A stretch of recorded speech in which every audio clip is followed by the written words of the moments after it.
Bonjour à toutes et à tous et bienvenue dans cette deuxième édition de l'émission Checkpoint en partenariat avec la Fondation pour la recherche médicale. La dernière fois, le premier épisode, on avait parlé de la maladie d'Alzheimer. N'hésitez pas à retrouver la vidéo sur la chaîne YouTube de la Fondation pour la recherche médicale ainsi que sur ma chaîne de replay. Aujourd'hui, on va parler de santé mentale, un véritable checkpoint pour tous se remettre au point sur ce que c'est la santé mentale et où en est la recherche. Je ne suis pas tout seul puisque je suis accompagné de Valérie. Salut Valérie. Salut Jean, bonjour. Merci d'être avec nous à nouveau Valérie. Tu es la directrice scientifique de la Fondation pour la recherche médicale. Est-ce que tu peux nous rappeler ce que c'est que la Fondation pour la recherche médicale? Oui, bien sûr. Donc, la Fondation pour la recherche médicale, la FRM, c'est avant tout une organisation à but non lucratif. Okay. Donc, qui agit grâce à des fonds privés, grâce à la générosité de donateurs, d'entreprises partenaires et puis également de testateurs. Ce sont des gens qui lèguent tout ou partie de leur fortune à la FRM. D'accord, au moment du décès, on peut léguer à la FRM. Même par anticipation. Même par anticipation, d'accord. La FRM, c'est aujourd'hui, depuis des années, aujourd'hui, c'est un acteur très important pour la recherche médicale en France. C'est un des financeurs les plus importants. Et la FRM a deux missions qui sont indissociables. La première mission, c'est de soutenir financièrement des projets de recherche, okay. et ce, dans tous les domaines de la biologie et de la santé, sur toutes les pathologies. C'est une des choses qui fait que la FRM est unique en son genre dans le paysage de la recherche en France. Donc on soutient des projets sur les cancers, les maladies infectieuses, les maladies neurologiques et psychiatriques. C'est quoi un projet de recherche? Comment ça vous est amené? C'est une équipe de scientifiques? C'est plusieurs équipes ensemble? C'est quoi? Ça peut être une équipe, un individu, un chercheur qui travaille dans une équipe ou bien un consortium qui comporte plusieurs équipes. Un appel à projet, c'est... En fait, on lance des appels à projets, comme c'est une espèce d'offre de financement en fait, auquel les chercheurs répondent. Et c'est ensuite analysé par des comités d'experts qui vont analyser la qualité de l'équipe ou du chercheur, la qualité, la pertinence du projet. Et ensuite, vous pouvez lui accorder éventuellement un financement. Exactement. C'est en one shot ou c'est sur plusieurs années? Ça peut être sur un an ou sur plusieurs années. Voilà. Donc la Fondation est ce qu'on appelle un bailleur de fonds, c'est un financeur. Donc nous ne gérons pas les fonds directs avec les laboratoires. On délègue la gestion en fait, à des organismes publics, comme les organismes de recherche, l'INSERM, le CNRS, ou bien des universités, qui vont assurer la gestion et dans un cadre très bien défini. Voilà. Pourquoi est-ce qu'on a eu envie de construire cette émission Checkpoint ensemble? C'est pour répondre en fait à cette deuxième mission de la Fondation qui est l'engagement dans la sensibilisation du public, de tous les publics, à l'importance de la recherche et l'importance de soutenir cette cause. Pourquoi cette émission? Parce que nous avons à cœur d'informer le public et notamment les plus jeunes sur les enjeux de la recherche et les résultats de la recherche. Et cette émission, l'objectif, c'est à la fois d'éclairer, comme tu le disais en introduction, de faire le point sur un enjeu important de recherche et de santé, de donner la parole à des experts pour qu'ils puissent partager avec tout le monde ce qu'on sait aujourd'hui, ce qu'on ne sait pas encore, quelles sont les pistes de recherche sur lesquelles travaillent les chercheurs, et puis également les espoirs que suscitent les résultats de la recherche. Et vous aussi, sur le chat, vous pouvez participer à cette émission. Évidemment, on est ensemble, on est en live sur Twitch. On sera en replay sur YouTube, évidemment. Mais si vous êtes avec nous en live, n'hésitez pas à participer, à discuter, à poser des questions si vous le souhaitez. On va accueillir sur ce plateau tout de suite deux chercheurs exceptionnels qui ont accepté de venir nous parler de la recherche en santé mentale. On accueille donc, et ils viennent s'installer, Astrid et Hugo. Merci beaucoup d'être avec nous dans cette émission Checkpoint. Très content de vous accueillir. On commence avec toi, Astrid. Toi, si j'ai bien compris, tu étais médecin psychiatre, mais maintenant tu es chercheuse en santé publique. Exactement, à temps plein en recherche. Ça veut dire quoi, chercheuse en santé publique? C'est pas évident pour tout le monde, la santé publique. Bien sûr, en fait, la santé publique regroupe des disciplines scientifiques assez différentes. Moi, pour ma part, je travaille en épidémiologie clinique, c'est-à-dire comprendre l'apparition des maladies dans les populations et leur évolution. D'accord, ok. Ta thèse de doctorat a été financée par la Fondation.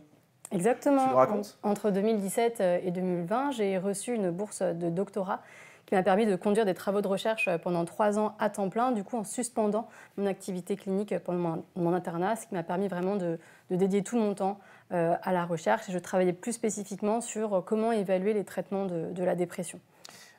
Tu enseignes à la fac. C'est qui tes étudiants? Raconte-nous.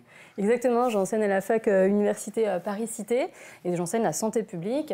Donc mes étudiants sont essentiellement des étudiants en médecine, de la première à la 5e année de médecine, mais aussi des étudiants en pharmacie, en odontologie, donc c'est tout ce qui est études dentaires, voilà. Et aussi des étudiants de master de sciences qui viennent faire de la santé publique, parce que pour faire de la santé publique, on n'est pas obligé de faire de la médecine ou une profession médicale, on peut aussi passer par des circuits scientifiques purs, le circuit LMD. Toi, tu as publié un livre récemment. Oui. Tu peux nous le montrer? Il est pile poil dans le thème de l'émission d'aujourd'hui. Voilà ce livre, En finir avec les idées fausses sur la psychiatrie et la santé mentale. Et effectivement, dans ce livre, on a recensé 70 idées reçues et on les débunk chacune les unes après les autres en 2 pages. Donc c'est facile à lire, ça a été conçu pour le grand public justement.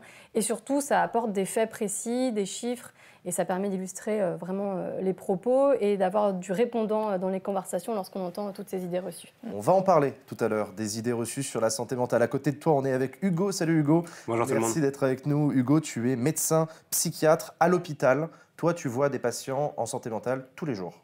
Alors tout à fait, donc je suis psychiatre à l'hôpital Bicêtre à Paris-Saclay et je fais de la recherche à l'unité INSERM Moods, donc aussi à Paris-Saclay, à l'Institut du cerveau. L'avantage de cette double casquette, c'est que finalement on a à la fois la partie clinique, les patients, vraiment l'expérience quotidienne, et puis la recherche qui permet aussi d'apporter des réponses et d'explorer un petit peu de nouvelles voies thérapeutiques notamment.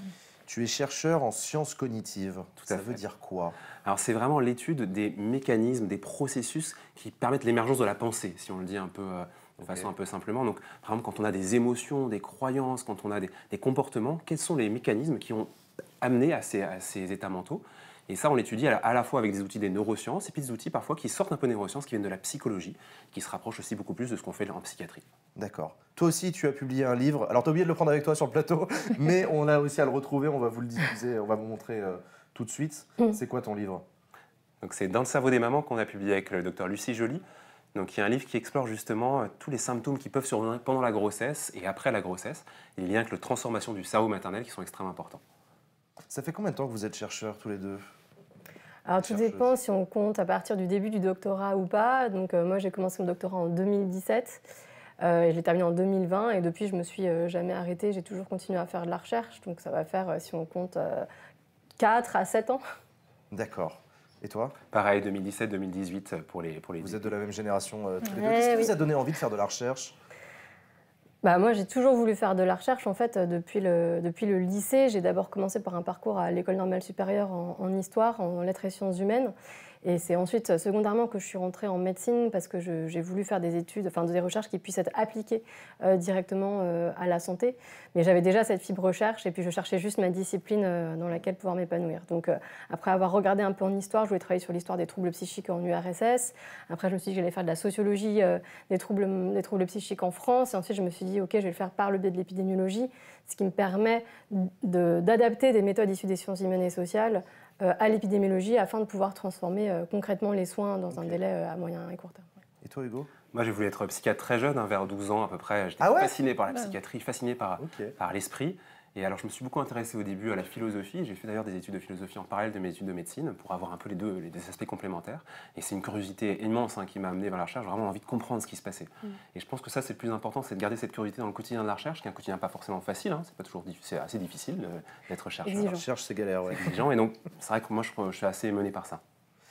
En plus, c'est intéressant parce que vous êtes tous les deux modèles assez différents de chercheurs. Toi, tu fais de la santé publique, tu ne vois pas de patients tous les jours, tu vois des datas, des données avec lesquelles tu travailles. Toi, par contre, tu es un praticien, tu vois des patients tous les jours. Et ce n'est pas la même manière de faire de la recherche. Ah non, pas du tout, je pense. En effet, mais par contre, c'est très complémentaire. Et puis, il y a aussi tous les collègues qui travaillent en préclinique, c'est-à-dire sur des animaux, notamment, ou des molécules, ou de la chimie, ou de la biologie, de la biophysique, de la bioinformatique. Enfin, voilà, tout aussi cette partie-là qu'on appelle préclinique, en fait. Après, il y a plutôt la partie d'Hugo. Après, il y a la partie épidémiologique qui se situe à un niveau populationnel. Donc moi, je m'intéresse vraiment aux troubles psychiques en société et à l'articulation entre le niveau individuel et le niveau social. Donc, je ne vois pas de patients, mais par contre, je travaille sur des populations, donc une cohorte, notamment la cohorte Compare Dépression que j'ai pu lancer fin novembre, où là, on a plus de 3500 personnes qui se sont portées volontaires pour rentrer dans ce dispositif. Et là, j'interagis quand même avec eux à travers la plateforme Compare qu'on a pu oui, ça donne une bonne cohorte. 3000 personnes, ça donne des datas intéressantes. Plus, oui, et puis on ne va pas s'arrêter là. Il nous faut 5000 d'ici cet été et puis jusqu'à 10 000. C'est comme ça qu'on arrive à avoir des chiffres en population qui puissent être intéressants. Et on travaille beaucoup sur du verbatim, donc sur du langage naturel, c'est-à-dire il faut vous raconter un peu votre expérience de la maladie à travers cette plateforme qui est disponible en ligne. Et nous, derrière, on processe les datas pour essayer d'identifier les symptômes émergents, pour développer de nouvelles interventions, ce genre de choses.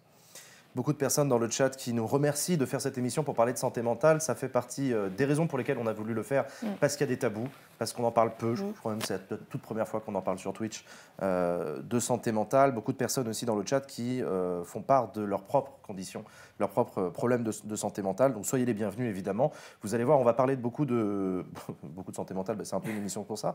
On va parler de schizophrénie, on va parler de dépression, sur laquelle on a essayé de faire un focus au cours de cette émission. Je rappelle que cette semaine, on est le 19 mars, là on est en direct sur Twitch, c'est pas n'importe quelle semaine, c'est la semaine de mobilisation, semaine spéciale santé mentale de la Fondation pour la recherche médicale. Tout à fait. Valérie. Alors pourquoi la semaine de la recherche en santé mentale et puis comment ça se passe pourquoi ? Parce que je pense qu'on est tous là convaincus que la santé mentale, les maladies psychiatriques, c'est un enjeu majeur de santé publique et aussi de société. Ça touche une personne sur 5, si je ne me trompe pas. Et il y a pas mal de voyants qui sont au rouge, notamment concernant la santé des jeunes, santé mentale des jeunes. C'est pas une très bonne nouvelle. Et puis c'est aussi un enjeu de société, où je pourrais appeler un enjeu économique, parce que j'ai lu que c'était aujourd'hui le premier poste de dépenses en matière de dépenses de santé, et devant le cancer. Devant le cancer et les maladies cardiovasculaires. C'est assez étonnant. Ça compile quel type de dépenses ? Là, ce sont les coûts directs. C'est des données de l'assurance maladie qui montrent qu'effectivement, les maladies psychiatriques ont un coût plus important que d'autres. Alors, c'est pas très intuitif, en fait. Parce que c'est difficile à évaluer avec les indicateurs qu'on a en santé. Oui, tout à fait. C'est aussi peut-être des chiffres qui sont sous-évalués. C'est possible. Et puis, c'est aussi un enjeu de recherche. La recherche en psychiatrie en France est insuffisamment dotée. En tout cas, il y a des besoins financiers très importants, malgré des efforts récents. Besoins importants. Que le gouvernement avait affiché. Oui, tout à fait. Et on s'en réjouit. Et c'est une très très bonne nouvelle, mais c'est pas suffisant.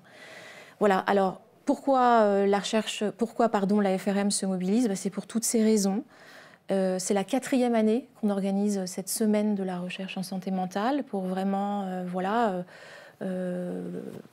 faire un coup de projecteur sur ces maladies, sensibiliser le public et notamment les plus jeunes à ces maladies, à l'importance de soutenir la recherche sur ces maladies, et puis aider aussi à lever les tabous, parce qu'il y en a beaucoup, et on va y revenir avec Hugo et Astrid.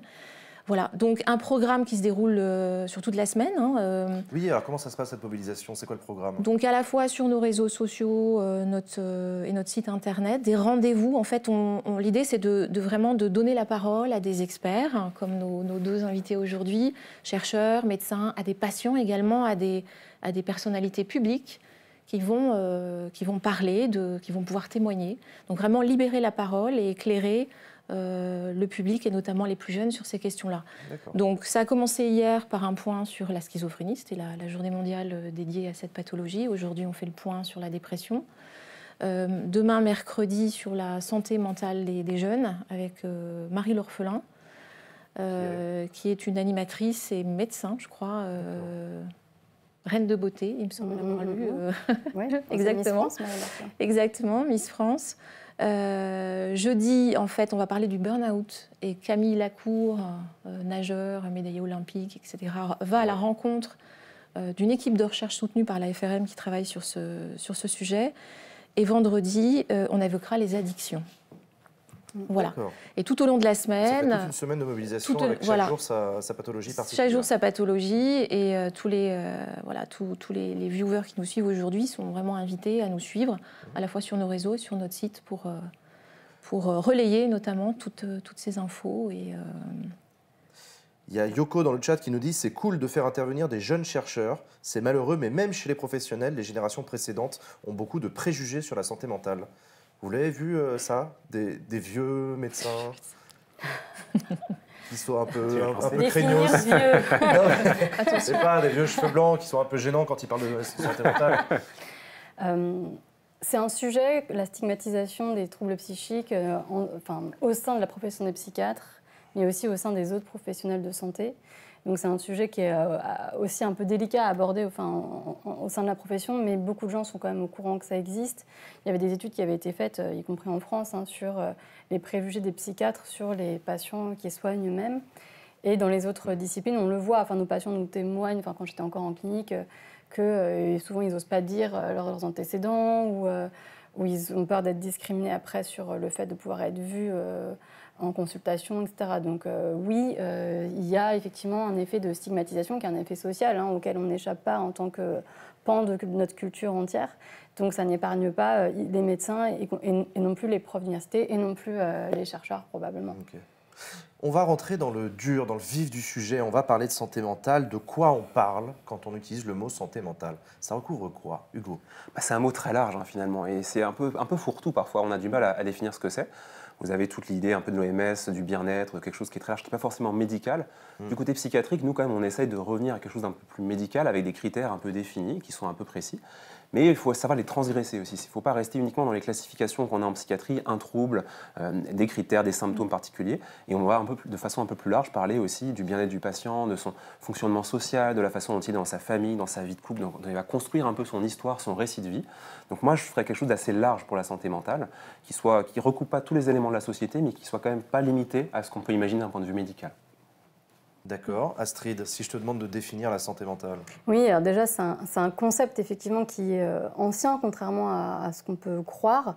Le mot même de santé mentale ou mental health en anglais, il vient au début du XXe siècle aux États-Unis, où quelqu'un qui s'appelle Clifford Beers passe 2-3 ans dans un hôpital psychiatrique, donc de l'époque, il faut s'imaginer fin 19e, début 20e. Il sort de là et il fonde un comité d'hygiène pour la santé mentale, un comité d'hygiène mentale, en ayant pour but d'humaniser les soins pour les malades mentaux. Je reprends les mots de l'époque. Et ça, en fait, ça essaime un peu partout en Amérique du Nord et en Europe. Et à mesure, dans les années 30, l'objectif, c'est non pas se concentrer sur humaniser les soins pour les malades mentaux, mais prévenir l'apparition des maladies mentales en population.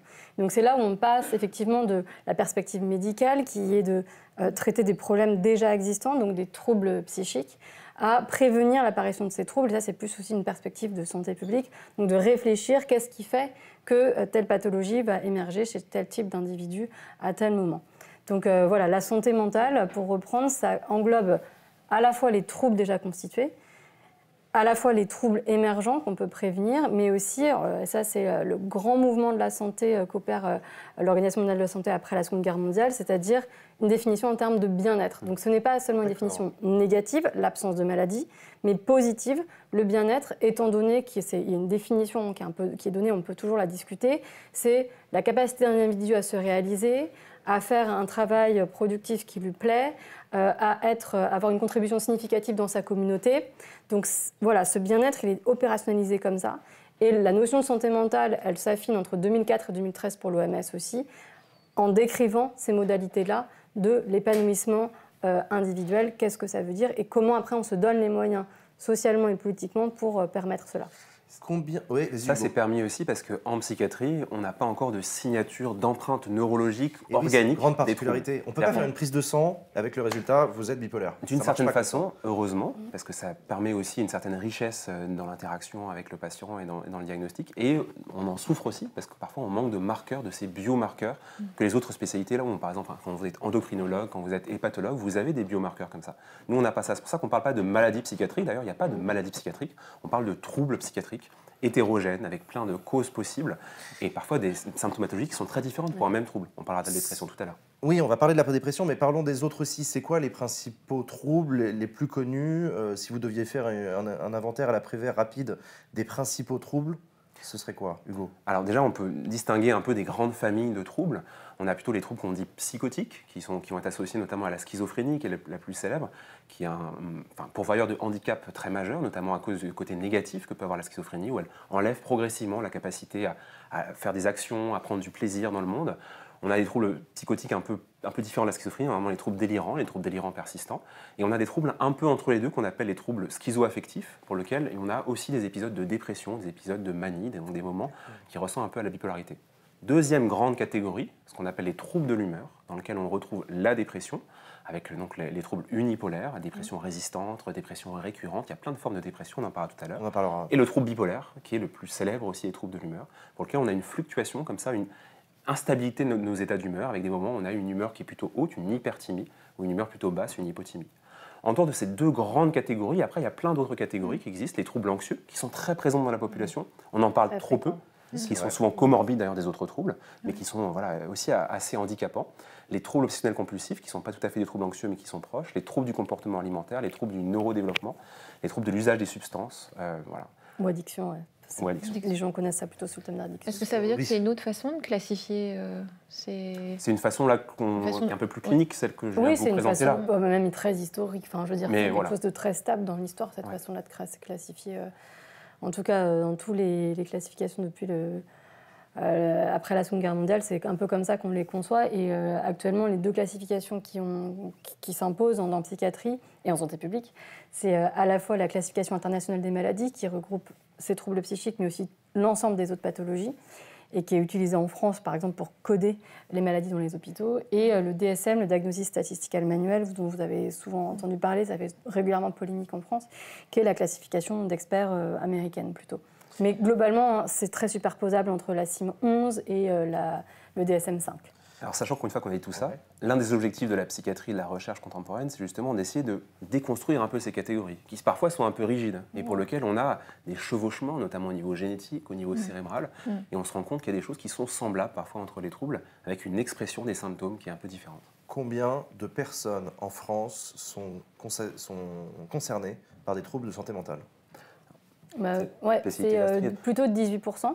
Autour de 18%, de la population. Ouais, c'est 18,6 il me semble. Et par rapport aux autres pays de l'OCDE, donc c'est les pays ouest européens, Amérique du Nord, etc., on est vraiment dans la fourchette. Okay. Donc c'est quasiment une personne sur 5, donc c'est beaucoup. Et puis il y a certains troubles qui sont plus prévalents, c'est-à-dire qui sont plus fréquents. Par exemple, vie entière, on dit que c'est une personne sur 5 qui va faire une dépression dans sa vie, donc c'est quasiment tout le monde. Soit soi-même, soit quelqu'un autour de nous qu'on connaît bien qui va faire une dépression.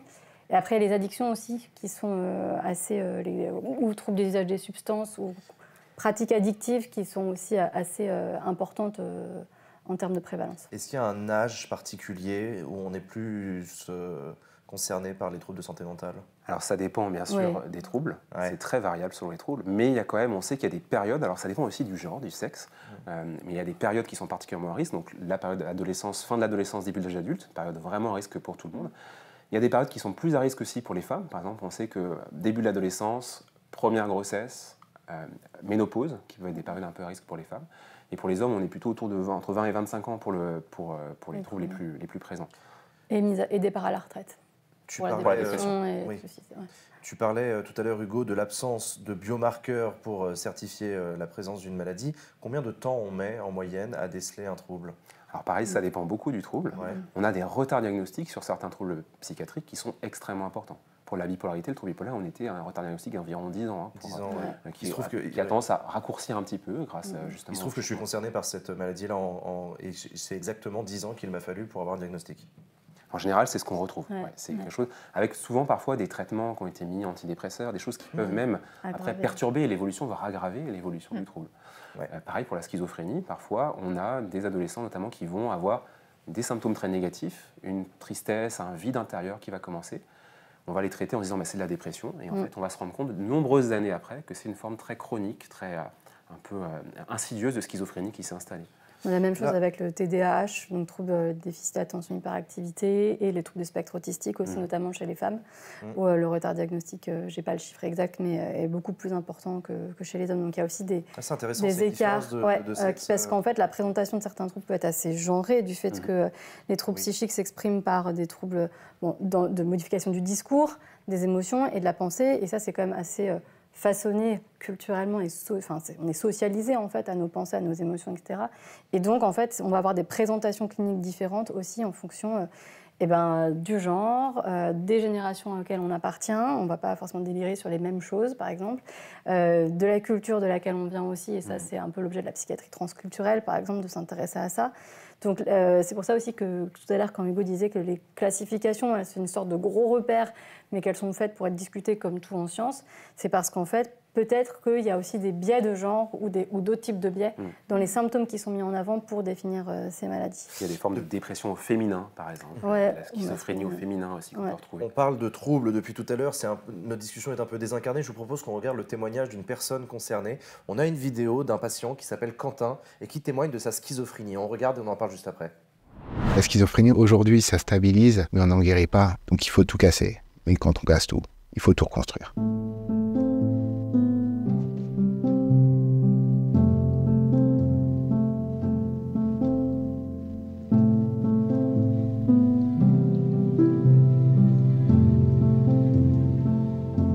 Il y a eu les premiers symptômes qui sont apparus, c'est-à-dire les voix, une sorte de paranoïa sur mon entourage, une psychose sur le monde. J'ai eu plusieurs hospitalisations, dont une très lourde qui a duré 6 mois. Parce qu'en fait, il fallait casser tout un schéma de pensée en fait, qui n'était pas bon et qui nourrissait cette psychose. Au même moment en fait, où j'ai trouvé mon boulot, donc c'est là que j'ai eu le traitement que j'ai actuellement. Avec lequel je suis complètement stabilisé. Stabilisé, c'est pas non plus ne plus avoir de symptômes, ne plus rien avoir. Les symptômes restent. Mais on apprend à les gérer et on a un équilibre thérapeutique qui est important. Cet équilibre thérapeutique professionnel et familial, aujourd'hui, fait de la personne que je suis autonome, indépendant, aussi bien au niveau professionnel qu'au niveau de ma maladie. Je gère parfaitement mes traitements, mes prises de sang. Quand j'ai terminé ma semaine de travail, je vais souvent nager. Et là, vraiment, on est dans le calme plat, en fait. J'ai pas d'écho, j'ai pas de voix, je suis dans mon effort concentré.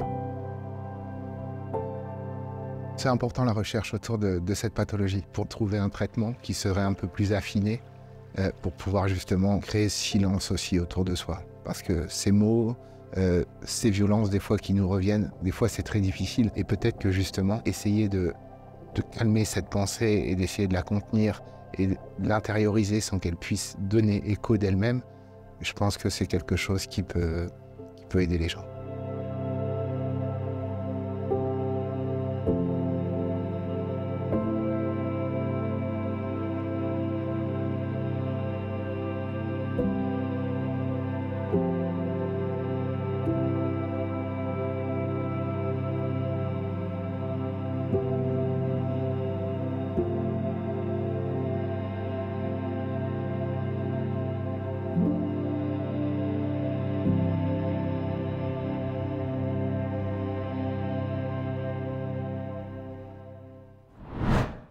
Voilà, on a eu le témoignage de Quentin sur cette vidéo de la FRM, sur cette vidéo de la FRM, pardon, Quentin qui parle dans son témoignage de calmer les pensées qui l'assaillent. C'est quelque chose que tu vois tous les jours à l'hôpital, toi, Hugo? Oui, alors bien sûr, les pensées, on en est souvent victime. Alors là, Quentin parlait de pensées plutôt des types d'idées délirantes qu'on a dans la schizophrénie. Il y a beaucoup de patients qui ont des pensées anxiogènes, qui ont une anxiété d'anticipation ou des TOC, par exemple, des espèces de pensées intrusives comme ça, des phobies d'impulsion, la peur de faire du mal ou de se faire du mal.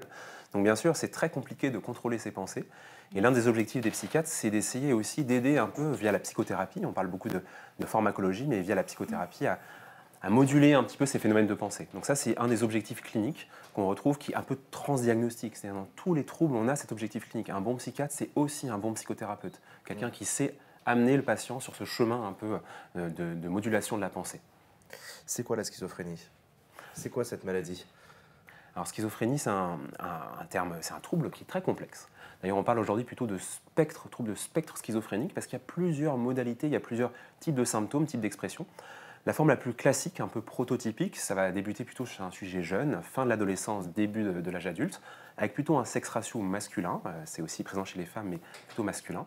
Et au début, des symptômes qu'on dit plutôt positifs. Alors le mot positif est un faux ami, parce que c'est des symptômes qui sont assez terribles. Ça signifie des choses qui se surajoutent un petit peu au fonctionnement habituel du patient. Donc ça va être des idées délirantes, donc une modification des croyances. Vous savez que une grande part de votre activité mentale, c'est des croyances sur le monde qui vous environne. C'est-à-dire, je crois que mes parents sont bienveillants, je crois que cette émission va être appréciée, je crois que ceci, je crois que cela.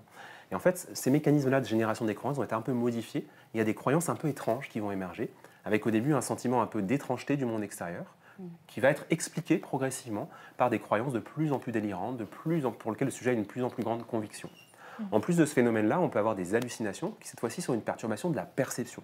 On a de la perception des événements, quand vous avez de la perception auditive, visuelle, synesthésique, l'intérieur du corps, interoceptive, olfactive. L'ensemble de votre spectre de vie, à tout moment, est empli comme ça de signaux perceptifs. Et ces signaux perceptifs, ils sont interprétés, ils donnent du sens à votre expérience. Dans la schizophrénie, il y a une sorte de distorsion, un petit peu de ce sens perceptif. Et parfois, il y a des signaux qui se surajoutent. C'est-à-dire, il y a des voix très, très fréquentes qui peuvent survenir. Parfois un commentaire de la pensée, c'est-à-dire sa propre pensée est commentée, et puis parfois une voix extérieure de femmes, d'hommes, plusieurs voix, qui viennent un petit peu parler, qui viennent intruser comme ça le contenu de l'individu. Ça, ces symptômes-là, ce sont ceux qui sont le plus présents au début, en général, dans les formes prototypiques, et c'est ceux qui, au début, sont les plus visibles. Ouais. Malheureusement, c'est une maladie évolutive. C'est-à-dire que, en fait, ces symptômes-là, qui sont la partie émergée de l'iceberg, ils sont bientôt accompagnés d'autres symptômes, alors plutôt de désorganisation, c'est-à-dire une perte de la cohérence entre les pensées, les émotions et les comportements. Par exemple, les pensées, le sens logique, la capacité à générer une pensée logique va se distordre un petit peu, va être un petit peu moins présent. Et puis progressivement, et c'est vraiment le handicap du trouble, ce qu'on appelle un syndrome négatif, où le sujet, l'individu qui souffre de schizophrénie, va progressivement se vider un peu de son essence, se vider un peu de sa substance mentale notamment, avec un appauvrissement de la pensée, un appauvrissement des désirs, un appauvrissement des émotions. Et parfois, il va devenir une sorte presque de fantôme un peu de ce qu'il pouvait être avant. Ça, c'est quand on ne sait pas traiter et quand le trouble évolue. C'est un peu l'évolution naturelle du trouble qui est bien sûr la plus terrible. C'est ce qu'on essaye d'éviter au maximum. Ça touche combien de personnes, la schizophrénie? Alors, 1%. 1%, une épidémiologie qui est encore à discuter, mais c'est à peu près 1%. 1%. Il y a quelqu'un dans le chat qui nous demande, ce serait bien de demander ce que c'est qu'une psychose. On est là pour faire de la pédagogie, vous avez raison de le demander. Astrid, c'est quoi une psychose? Oui, ça renvoie à des catégories plus historiques avec un partage entre névrose et psychose. Et donc, on utilise encore ce terme, y compris dans la littérature internationale, pour définir, maintenant c'est devenu synonyme des troubles de la famille de la schizophrénie, ou des troubles dans lesquels il y a justement des éléments de délire. Mais c'est vraiment un terme qui renvoie plutôt à la clinique ancienne et au partage justement névrose-psychose qui était à la fois dans la psychiatrie, qui était beaucoup repris par la psychanalyse surtout après. Donc nous, on utilise moins ce terme maintenant, on utilise plutôt schizophrénie ou trouble délirant persistant, c'est plutôt ça qu'on utilise. Je vous propose qu'on attaque très frontalement les tabous et les clichés, les idées reçues qu'on a dans la société sur la maladie mentale. Le chat, je vous fais confiance, vous en connaissez comme moi des trucs que vous avez déjà entendus, des phrases, des clichés. Je vous en propose un premier par exemple, les schizophrènes sont des gens dangereux. Oui, ça, c'est un truc qu'on entend. Grand cliché. Alors, il faut le rappeler, de façon générale, les patients qui souffrent de troubles psychiques sont beaucoup plus victimes que agresseurs. Donc ça, c'est quelque chose, c'est un chiffre qui est retrouvé de façon assez à toutes les enquêtes qui ont été faites dans le passé. Et en particulier dans la schizophrénie, il y a notamment pour les formes féminines beaucoup de phénomènes de vulnérabilité psychique et physique, et donc des patientes et des patients qui sont plutôt agressés qu'agresseurs. Et ça, c'est quelque chose, c'est une sorte de préjugé qu'elle a vie dure encore, ne serait-ce encore même parmi les soignants, c'est-à-dire parmi nos collègues. Ensuite, je pense qu'il ne faut quand même pas, notamment pour les proches, etc., qu'il y a des passages à l'acte hétéro-agressif qui sont facilités. Alors, c'est souvent la combinaison entre le trouble, ça peut être une manie dans le trouble bipolaire, ça peut être un moment de délire très aigu, notamment avec une persécution contre l'entourage, mais c'est surtout aussi quand il y a en plus de l'alcool ou en plus des substances psychotropes qui sont prises et qui facilitent la désinhibition en fait, et le passage à l'acte dans le comportement. Donc il y avait hétéroagressivité, mais aussi ce que Hugo, pour compléter ce qu'il dit, c'est aussi le passage à l'acte auto-agressif, et ça c'est bien plus élevé. Valérie, il y a beaucoup de personnes dans le chat qui parlent de folie, les fous. Cette idée, c'est quelque chose de très présent. Ça renvoie à un espèce d'imaginaire très cinématographique des asiles américains des années 50. C'est vraiment des films très spécifiques, mais qui ont nourri un imaginaire autour de la folie. C'est le Joker dans Batman, c'est Vol au-dessus d'un nid de coucou, c'est Shutter Island, c'est tout cet univers, c'est un truc qu'on retrouve souvent. Oui, c'est effrayant et en même temps, ça fascine, oui, tout à fait. Pour faire le lien avec la fondation, il est vrai que, alors qu'on l'a vu, hein, ce sont des troubles qui concernent beaucoup de personnes. Nous, on le voit, c'est encore un tabou. C'est encore trop souvent un tabou et on a finalement pas suffisamment de personnes qui se tournent vers la FRM pour accompagner la recherche en disant ouvertement, en prenant la parole, en disant moi je veux soutenir la recherche en santé mentale. On a un collègue à Estaca Street qui travaille beaucoup sur ces représentations culturelles, notamment dans le cinéma, Jean-Victor Blanc, qui a écrit quelques ouvrages et qui fait souvent des conférences sur ce sujet-là. C'est en effet quelque chose de très important. Nous, c'est le mot folie qu'on n'utilise pas. D'ailleurs, quand on l'entend prononcer, en fait, vous l'utilisez jamais. Ou alors on l'utilise dans le langage courant voilà, dans le langage courant, mais pas pour désigner quelqu'un qui a une maladie mentale, pour dire c'est fou. Mais parce que la figure du fou, c'est une figure culturelle en fait qui désigne celui dont on ne comprend pas l'action, celui dont l'action est irrationnelle en fait. Ça renvoie forcément l'autre dans un univers de signes inaccessibles et du coup ça exclut. C'est-à-dire t'es fou, ça veut forcément dire tu n'appartiens pas au même monde que nous parce que ce que tu es en train de faire là ne souscrit pas à la norme auquel nous tous nous souscrivons ensemble. C'est vraiment la normalité, une qualification sociale qui vise à exclure quelqu'un du groupe social dont la norme est dominante. Est-ce qu'il y a un côté rassurant pour ceux qui le font, mais c'est une fausse rassurance, bien sûr. Beaucoup de personnes dans le chat qui proposent aussi le cliché, les dépressifs, ils ont qu'à se remuer un petit peu, ça ira mieux. C'est un grand classique, celui-là. Hein. Oui, mais alors c'est vrai, parce que mais ce qui est très difficile, ce qu'il faut voir dans ces idées reçues, pour avoir vraiment travaillé dessus, j'ai beaucoup réfléchi à ça, c'est qu'en fait, elles répondent quand même à un besoin de compréhension que n'importe quel être humain a. Et dans des situations comme ça, comme la dépression, c'est une maladie assez invisible, où uniquement ce qui se manifeste, c'est un défaut de motivation, l'incapacité à faire des choses même banales, se laver les dents, aller prendre sa douche, répondre au téléphone, etc. C'est illisible pour les gens. À aucun moment, dans une culture où on pense que tout tient du libre arbitre et que quand on veut, on peut s'imaginer que ces capacités-là peuvent être mises à mal par une maladie, en fait. Donc, c'est pour ça que les gens, du coup, ils voient un comportement. Et donc, du coup, la grille d'interprétation la plus proche de ce qu'eux, ils vivent, parce qu'ils n'ont pas vécu de dépression, c'est « Ah ben, c'est de la fainéantise, parce que moi aussi, quand j'ai pas envie, ou que c'est le dimanche, je me comporte comme ça. Voilà. Or, comprendre que ça vient d'une maladie, c'est aussi accepter une vulnérabilité extrême et peut-être aussi se dire qu'un jour, ça peut être mon tour. Et ça, c'est très, très difficile de se dire que l'être humain, il peut être aussi fragile que tout ce qu'on est un jour, le lendemain peut péricliter à cause d'un trouble. Un truc que j'ai entendu aussi, c'est que ces maladies sont des maladies de riches. Il n'y a que les bourgeois qui sont ça, c'est quelque chose qui est souvent entendu sur la dépression, notamment, avec l'idée comme ça d'un trouble un peu culturel lié à notre culture occidentale, culture favorisée. C'est quelque chose qui est totalement faux d'un point de vue épidémiologique. C'est-à-dire que la dépression, elle se retrouve dans toutes les civilisations. Elle peut être plus difficilement diagnostiquée pour des personnes qui ont moins accès à la santé. Exactement. Et dans toutes les cultures, avec des formes différentes. Il y a des formes, on va en parler tout à l'heure dans la partie dépression, des formes de symptômes un peu différents. Mais en fait, en termes épidémiologiques, la dépression est aussi... Qu'on vive des guerres, qu'on soit en Ukraine, qu'on vive la famine, on peut souffrir de dépression. C'est vraiment quelque chose qui est lié au fonctionnement du cerveau. Et d'ailleurs, elle est même plus élevée d'un point de vue épidémiologique. En tout cas, même prenons les chiffres de la France, on voit que les catégories de population qui sont plus sujettes à la dépression, c'est les personnes qui sont au chômage, par exemple. Donc, ce n'est pas du tout les gens les plus riches ou les plus favorisés qui se retrouvent en dépression. En fait, la dépression, elle peut être aggravée ou accélérée ou déclenchée par des situations sociales adverses. C'est par exemple toute l'épidémiologie des flux migratoires, où les personnes, justement, quand on a accès à très très très peu de ressources, eh ben, c'est le modèle animal de la dépression, c'est ce modèle-là, c'est le modèle où on accule rejet social, ou alors on accule l'animal à une situation dans laquelle elle n'a aucun moyen de se sortir et elle se déprime. Donc pour les êtres humains, c'est pareil. Donc ça ne veut pas dire que les riches ne sont pas touchés. Tout le monde est touché, mais quand même, l'épidémiologie montre que quel que soit le PIB du pays, donc le produit intérieur brut, donc le niveau de richesse du pays, les taux sont stables. Et dans les pays riches, c'est les populations les plus défavorisées qui sont touchées. Une personne qui demande, qui propose un cliché, c'est les psychiatres, ça ne donne que des médocs. C'est ça. Hugo, on en a pas. Psychiatre et qui donne des médocs. On en a parlé au début, donc en effet, non, bien sûr que non. Et un bon psychiatre, il faut qu'il y ait vraiment un peu ces deux approches. On a deux jambes pour avancer avec les patients sur le traitement.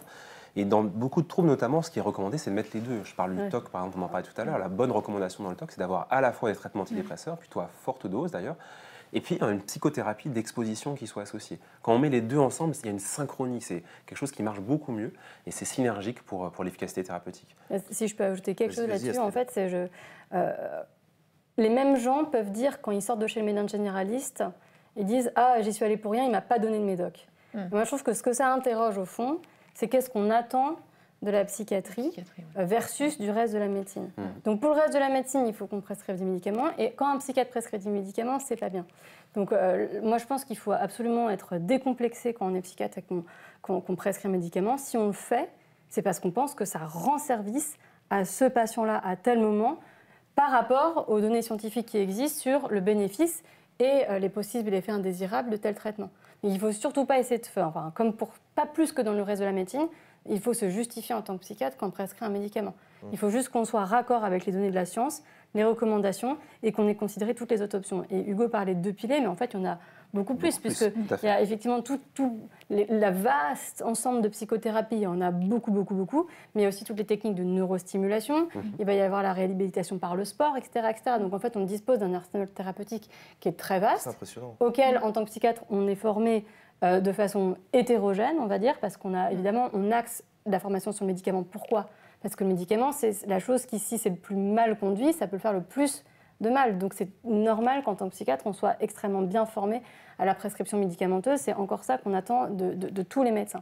Et pour le reste, moi j'avais fait un DU de thérapie comportementale et cognitive parce qu'à l'époque de notre DES, on n'était pas forcément très bien formé à la thérapie, mais on peut être formé à la neurostimulation dans les services hospitaliers dans lesquels on passe, on peut être formé à la thérapie systémique qui vise à inclure les différents éléments de la FENI, etc. Donc il y a la possibilité de se former à plein de choses.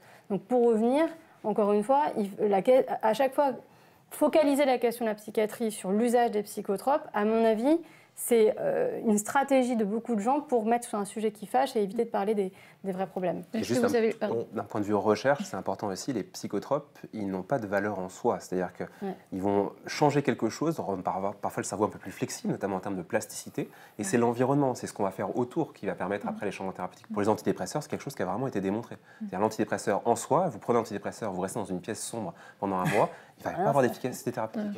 Le monde est aussi thérapeutique dans cette relation, et l'antidépresseur rend un peu plus flexible à certains éléments. Exactement. Valérie, vous percevez des dons de la part de généreux donateurs qui veulent financer la recherche médicale. Puisqu'on parle de clichés, est-ce qu'il y a des effets de mode? Est-ce qu'il y a des donateurs qui sont réticents à donner pour financer la recherche en santé mentale?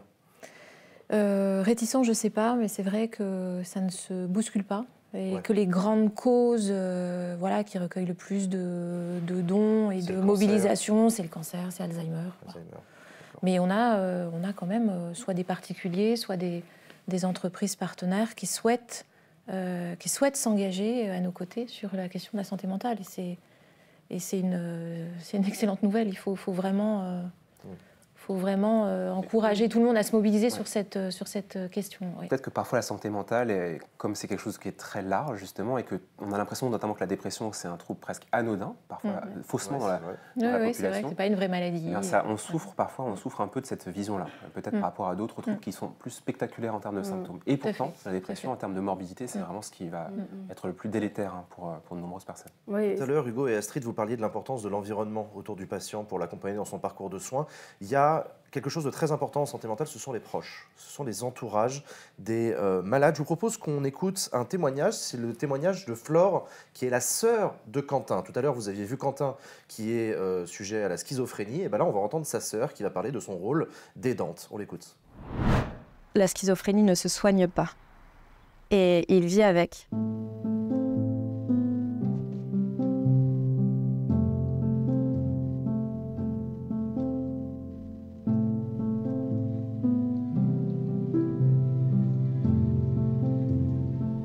Je ne savais pas ce qui arrivait à mon frère.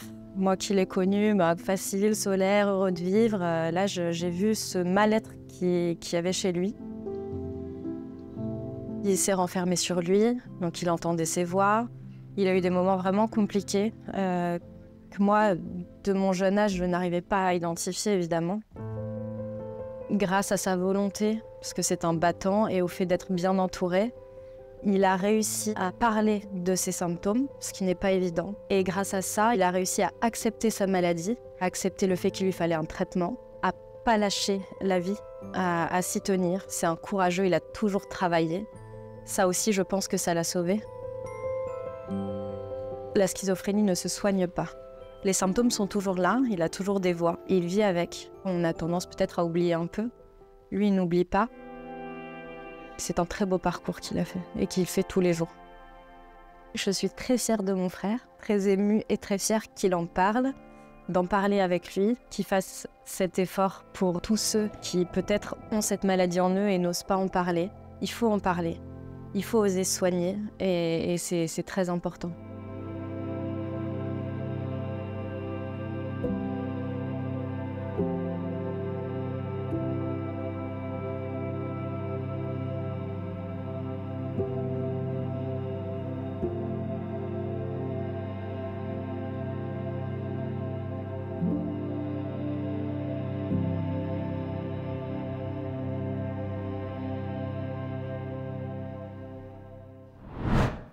Dans ce témoignage qu'on vient de voir, Flore, elle parle de la difficulté pour les patients de parler.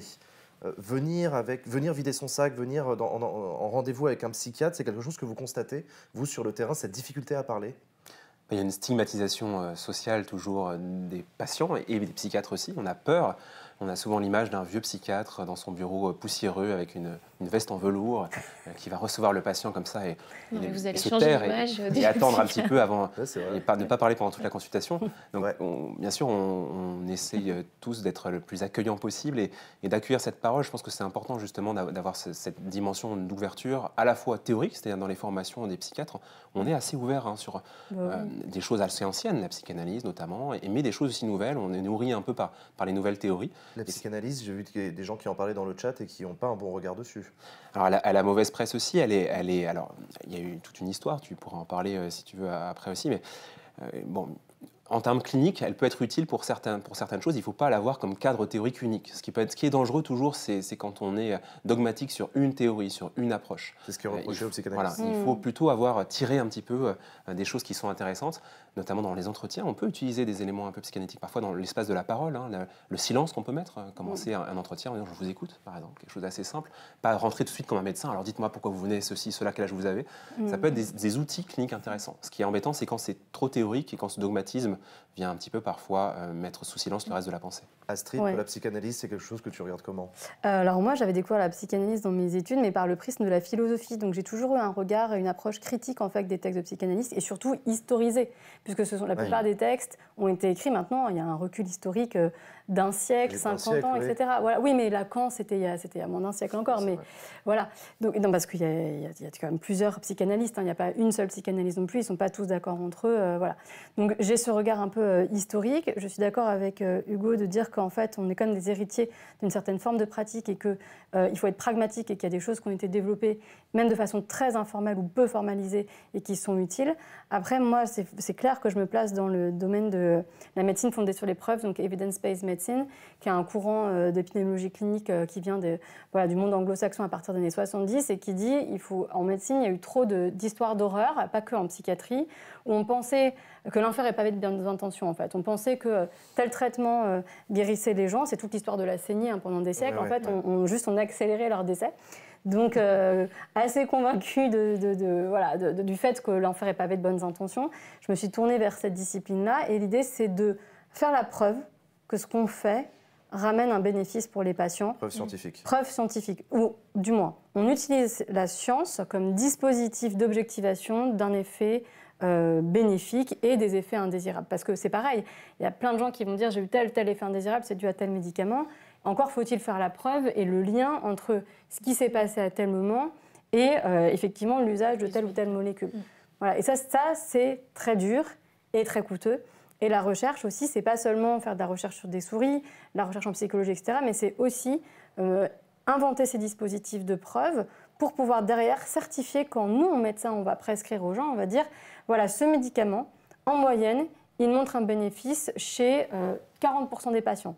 Donc peut-être que vous serez dans le bon 40%, peut-être que non, et si c'est non, on essaiera une deuxième ligne de traitement qui sera ça, ça ou ça. Il y a quelqu'un dans le chat, revenons sur les proches, quelqu'un dans le chat dit la famille peut être une aide, mais aussi une encre pour les patients. C'est quelque chose que vous constatez aussi? Alors bien sûr, on fait tous partie de systèmes multiples, au niveau de la famille, au niveau du couple, au niveau du groupe social.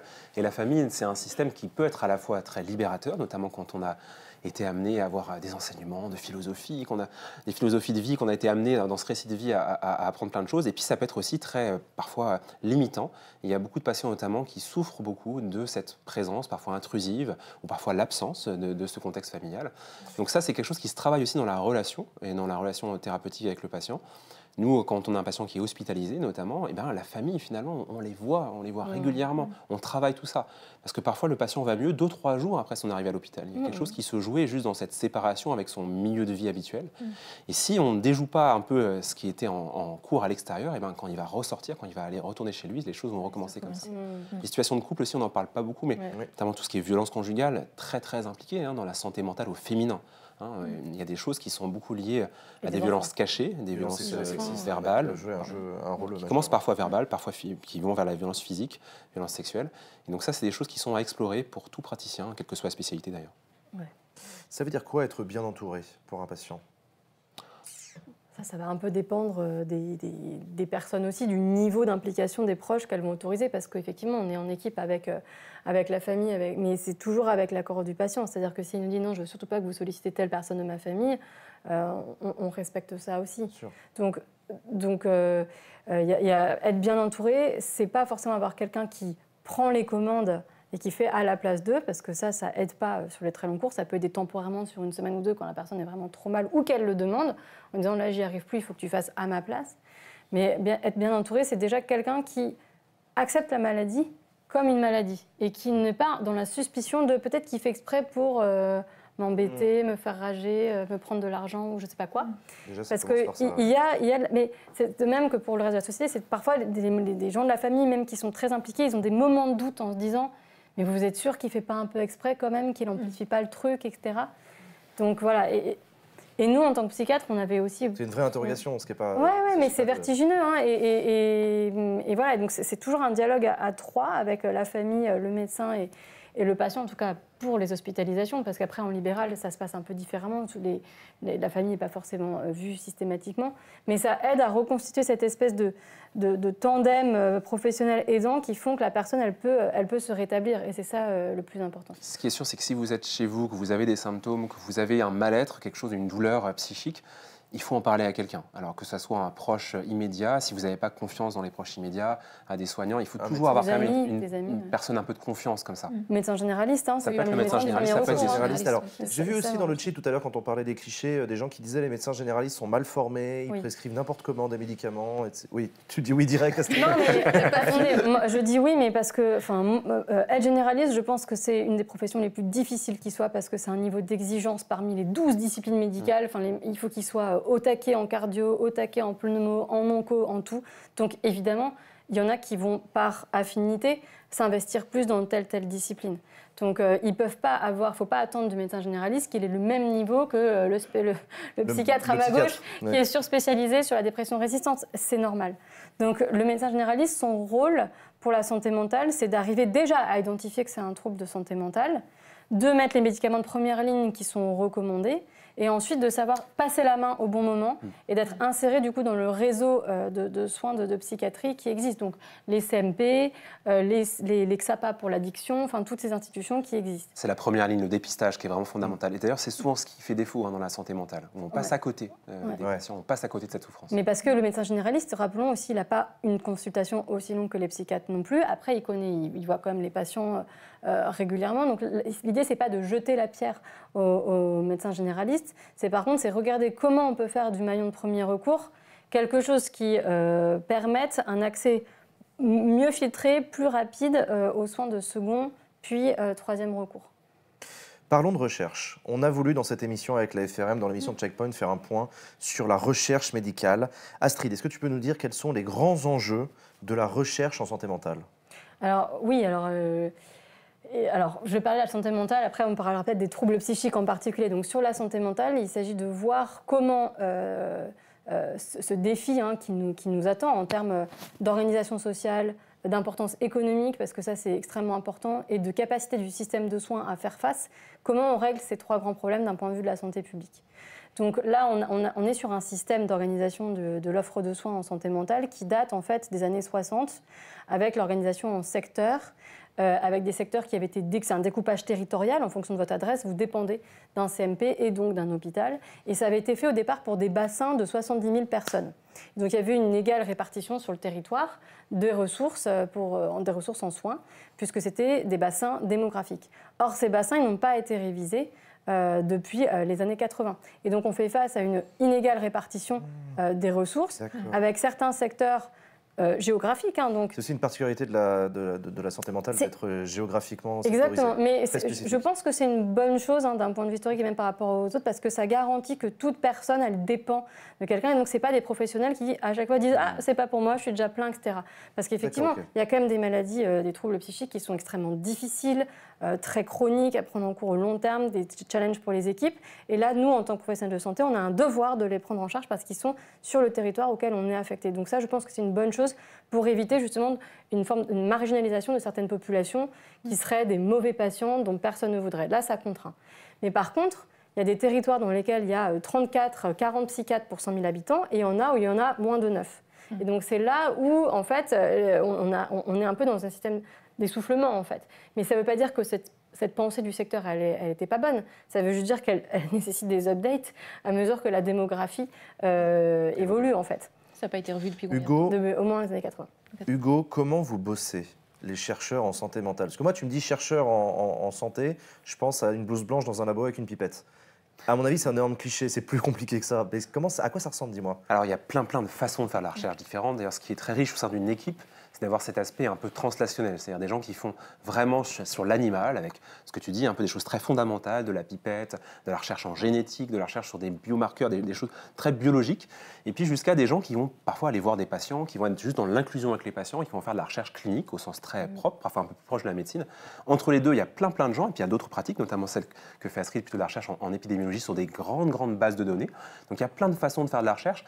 Moi, si je prends juste mon expérience personnelle, on ne fait pas très peu de fondamentales, très peu de précliniques. On va plutôt faire de la recherche avec les patients, c'est-à-dire avec Ta spécialité étant les sciences cognitives. Les sciences cognitives. Donc, avec plutôt, par exemple, la passation de tâches expérimentales, où on va demander aux patients de faire des choix sur des chiffres, sur des choix alimentaires, sur des choix particuliers qu'ils doivent faire dans une situation donnée. Et on va voir un peu, en fonction des réponses, on va voir un petit peu les processus dont on parlait au début de génération de ces pensées qui sont présents. D'autres types de recherches, ça va être sur la génétique, avec des biomarqueurs de génétique, avec parfois des choses qui sont très, très microscopiques. Et ensemble, en fait, les équipes, elles permettent de répondre à des grandes questions de recherche en couplant un petit peu ces différents étages. Il faut imaginer un peu ça comme des étages d'un immeuble, des étages de description d'un même phénomène. On prend par exemple l'anédonie, le fait de manquer de plaisir dans la dépression, mais on peut le casser en plusieurs, on peut le décomposer en plusieurs étages. Un étage très biologique, un étage très génétique, un étage lié à la construction du cerveau, un étage lié à la façon dont les aires du cerveau communiquent entre elles, un étage lié à la façon dont les symptômes s'expriment, un étage lié à la façon dont ça se voit dans la société. On peut vraiment multiplier un peu comme ça ces niveaux de description. Et ça, c'est très riche de pouvoir faire ça. Toi, Astrid, sur quoi tu bosses? Alors moi, j'ai 3 axes de recherche. J'ai un premier axe qui est évaluation des thérapeutiques. Donc comment on fait pour démontrer un bénéfice ou au contraire des effets indésirables de traitements en psychiatrie. Donc les traitements sont très variés, comme on l'a dit. Il peut y avoir des médicaments, des psychothérapies, de la neurostimulation et maintenant des thérapies dites digitales. Et donc l'idée, c'est de développer des dispositifs de preuve qui ensuite permettent de prendre des décisions majeures qui sont: doit-on autoriser la mise sur le marché de tel médicament ou de tel dispositif? Doit-on le rembourser? C'est-à-dire, est-ce que nous, contribuables, on a envie, avec nos charges sociales, de payer pour ça? Il faut qu'on nous prouve que ça a une quelconque efficacité. Donc j'invente ces méthodes-là et ces dispositifs de preuve qui permettent de montrer l'efficacité. Mon deuxième axe de recherche, c'est un axe qui est sur la douleur psychique, qui est effectivement un symptôme. Si je compare la douleur physique, tout le monde en parle, tout le monde sait ce que c'est, tout le monde a dû le prendre chez soi quand il a mal, il en prend, c'est passé vraiment, c'est culturellement accepté de pouvoir dire qu'on a mal quelque part sans être jugé. La douleur psychique, c'est autre chose. C'est-à-dire que pour l'instant, ce n'est même pas identifié comme étant un symptôme dans les classifications et on a du mal à le voir émerger. Donc ce qui m'intéresse là, c'est la perspective anthropologique et historique pour savoir comment ce symptôme a disparu en fait, de l'intérêt de la médecine au XXe siècle et ensuite essayer de le faire ressurgir en développant des outils cliniques pour pouvoir le prendre en charge de façon spécifique. Tu utilises le terme plutôt psychalgie, douleur morale? Non, j'utilise vraiment le terme de douleur psychique et c'est après pour éviter de retourner à l'ancienne clinique de la douleur morale parce qu'il y a une ambivalence entre le moral et la morale. Le mental parce que c'est comme pour... en fait, il y a une loi qui est passée en 2005 sur le handicap psychique qui distingue handicap psychique et handicap mental parce que mental, ça va souvent avec retard mental, ce dont les patients de la psychiatrie le plus souvent ne souffrent pas. Et tu disais quoi? Psychalgie. Donc ça, c'était un terme qui avait été inventé par Guillain, il me semble, en 1840, qui était un aliéniste belge. Donc c'était très spécifique à sa clinique à lui. Et je trouve que c'est un terme un peu compliqué par rapport à douleur psychique, où c'est plus intuitif. Donc douleur psychologique me va aussi très bien. Mais psychologique, en fait, scientifiquement, ça relève d'un mécanisme. Or, je suis convaincue que la douleur psychique peut aussi naître d'une douleur physique. Donc voilà, ça c'est mon deuxième axe de recherche. Et mon troisième axe de recherche, c'est plutôt développer des plateformes en fait, parce que comme je travaille en santé publique, mon travail à l'hôpital, je suis aussi employée par l'hôpital, c'est de faire du support à la recherche pour les autres chercheurs et les cliniciens. Et donc parmi les plateformes que j'ai pu développer, il y a Compare Dépression. On a lancé Compare Pratique Addictive la semaine dernière. Donc l'idée c'est de structurer, donc Compare c'est pour communauté de patients pour la recherche. Donc, si vous avez vécu une dépression, que vous vivez avec une dépression actuellement, vous pouvez aller sur compare.php.fr/dépression, vous inscrire. Et c'est une plateforme qui est vraiment user-friendly, dans laquelle vous répondez à 10 minutes de questionnaire par mois, en langage naturel, donc en racontant votre vie, ou en cliquant sur des questions. Et à partir de ça, nous, on définit les soins de demain. Donc cette plateforme, elle est accessible à tout projet de recherche sur fonds publics, bien sûr. Donc les données sont sécurisées, elles ne sont jamais revendues à des laboratoires pharmaceutiques, etc., etc. Ça reste dans le domaine de la recherche publique et c'est évidemment lié par un comité d'éthique, par le RGPD, etc., etc. Tout à l'heure, tu parlais de la preuve scientifique dans le domaine de la recherche. Et j'ai vu des gens dans le chat qui étaient un peu dubitatifs, qui disaient « Ouais, en matière de psychologie, la preuve scientifique, bof ». C'est faux. Toi, tu évalues l'efficacité des médicaments. C'est ton boulot. Oui, c'est mon job, en fait. Comment on en évalue ? plus, je suis un peu internationalement reconnue là-dessus. Donc l'idée, c'est vraiment de dire... c'est les essais contre placebo, quoi. C'est-à-dire que je prends un bras, je prends 200 personnes d'un côté, 200 personnes de l'autre. Il y en a 200 qui prennent un médicament, 200 qui prennent un placebo. Personne n'est capable de savoir ce qu'il prend. À la fin, si on a 50% qui sont guéris d'un côté et 0 de l'autre, c'est clair, il y a un effet. Il y a une preuve. Oui. Et c'est randomisé, ça veut dire que les deux populations sont toutes choses égales par ailleurs, outre la prise du traitement. Après, une difficulté supplémentaire, c'est de dire, maintenant, comment on fait pour l'efficacité des psychothérapies? Donc là, c'est comment on arrive à mettre les gens en aveugle du fait qu'ils reçoivent un placebo de psychothérapie, comment on développe un placebo de psychothérapie, mais c'est pas du tout un problème qui est propre à la psychiatrie. Les kinésithérapeutes, ils ont la même chose, les chirurgiens, ils ont la même chose, et pourtant personne ne dit « ah bah oui, mais la chirurgie, les preuves scientifiques, c'est moyen ». Donc encore une fois, on est dans les clichés sur le côté virtuel de la psychologie. Et surtout, en fait, c'est très... Mais je pense qu'au fond, c'est quand même un enjeu narcissique de l'espèce humaine de se dire... Quand même, on ne peut pas percer le mystère de ce qui fait, nous, notre humanité, notre être-humanité par rapport au reste de nos banals organes ou des animaux ou de whatever, quoi. Donc non, il faut s'astreindre à penser la preuve scientifique, y compris pour les troubles psychiques. Et c'est seulement cette exigence-là qui fera qu'on arrivera à améliorer le niveau de soins et qu'on ne laissera pas les gens sur le côté ou qu'on ne les poussera pas dans les bras des charlatans. Parce que ça, on n'a pas encore parlé, mais il y a aussi... une espèce de bulle d'inflation de tout un tas de choses autour de la santé mentale. Alors c'est très bien qu'on en parle, etc. Mais aussi ça fait... ça alimente... Il y a des charlatans, il y en a notamment beaucoup sur Internet, du développement personnel, Exactement. Ce genre de conneries. C'est un truc que tu dénonces? Alors, moi, ce que je dénonce, c'est l'abus des personnes vulnérables. Je pense qu'on est tous autour de cette table d'accord avec ça. C'est-à-dire que quand j'ai un trouble psychique ou que j'ai un cancer, je suis ultra vulnérable, je suis face à la mort, je suis face à mes incapacités, à mes difficultés, à ma peur d'être rejetée de la société. Donc je suis prêt à tout pour me réintégrer, pour tout faire. Et je suis vraiment prêt à tout, y compris à faire des choses qui vont me ruiner, me blesser, etc. Mais du temps que quelqu'un me vend un peu d'espoir. Et donc, si on laisse la place comme ça à la pullulation de choses ou des gens, enfin, tu as dû en voir, on en a vu, des patients qui font des choses, mais c'est inimaginable, qui allaient danser là, des trucs dans des champs de lavande, à se faire violer à la fin de la soirée, à des jeunes filles de 16 ans. Enfin, j'ai eu des patientes comme ça, c'était... Mais voilà, donc... Quel enfer. Mais oui, mais en même temps, elles étaient... Enfin, voilà, il faut juste que nous, professionnels de santé, on occupe le terrain dans ce domaine-là et qu'on dise... On peut pas... Nous, on ne fait pas de fausses promesses, en général. C'est ça, en fait. En tant que médecin, on ne peut pas dire « Venez, je vais vous guérir ». Non, parce qu'on connaît la limite de notre art, en fait. Et ce qui doit mettre la puce à l'oreille, c'est quand les gens disent « le secret pour se guérir de ça, c'est X ». Ça, c'est pas possible. Parce que c'est jamais du 100%, y compris pour les thérapies qui marchent très bien dans d'autres disciplines et en psychiatrie. Valérie, quand tu entends ça, tu te dis « il faut faire la sensibilisation ». Ah ouais, c'est clair, c'est clair. Non, mais je rebondis sur ce que disait Astrid et je me dis que même quelqu'un d'averti, même avec un léger fond scientifique, tu parlais de la preuve scientifique, dans un moment comme ça, c'est vrai que... on perd un peu son côté rationnel et on est prêt à suivre n'importe qui nous promet monts et merveilles. C'est ça qui est dangereux. Poser, c'est quand quelqu'un leur dit « prends ça, ça va t'aider pour la dépression », c'est de dire « est-ce que tu as la preuve de ce que tu avances ?» Et donc nous, en tant que médecin, on peut dire « bah voilà, oui, il y a eu des méta-analyses qui incluent 512 et 521 essais de la dépression sur soit plus de 200 000 personnes et qui montrent qu'en moyenne, 30% des gens vont répondre. Ah ben 30%, c'est pas beaucoup. Oui, mais en fait, quand on est du bon côté, on est déjà content. Après, à la deuxième ligne, on est dans 60%.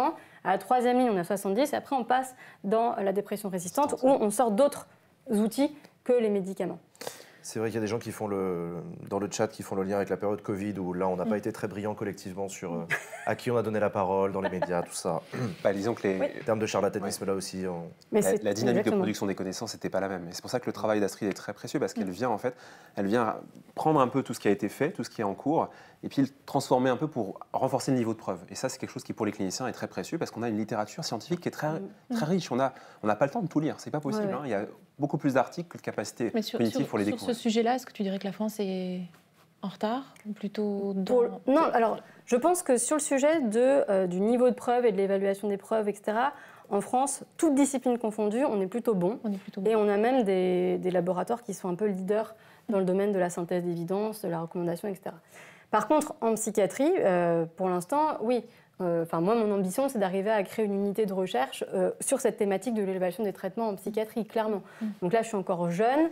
Il me faut 5 à 10 ans pour arriver à monter une unité dédiée à ça. C'est-à-dire qu'il faut que je forme des gens qui sont eux-mêmes psychiatres à toutes ces techniques scientifiques-là et qu'ensuite, on réfléchisse à comment on arrive à adapter tout ce qui est fait dans les autres disciplines parce qu'on ne part pas de rien.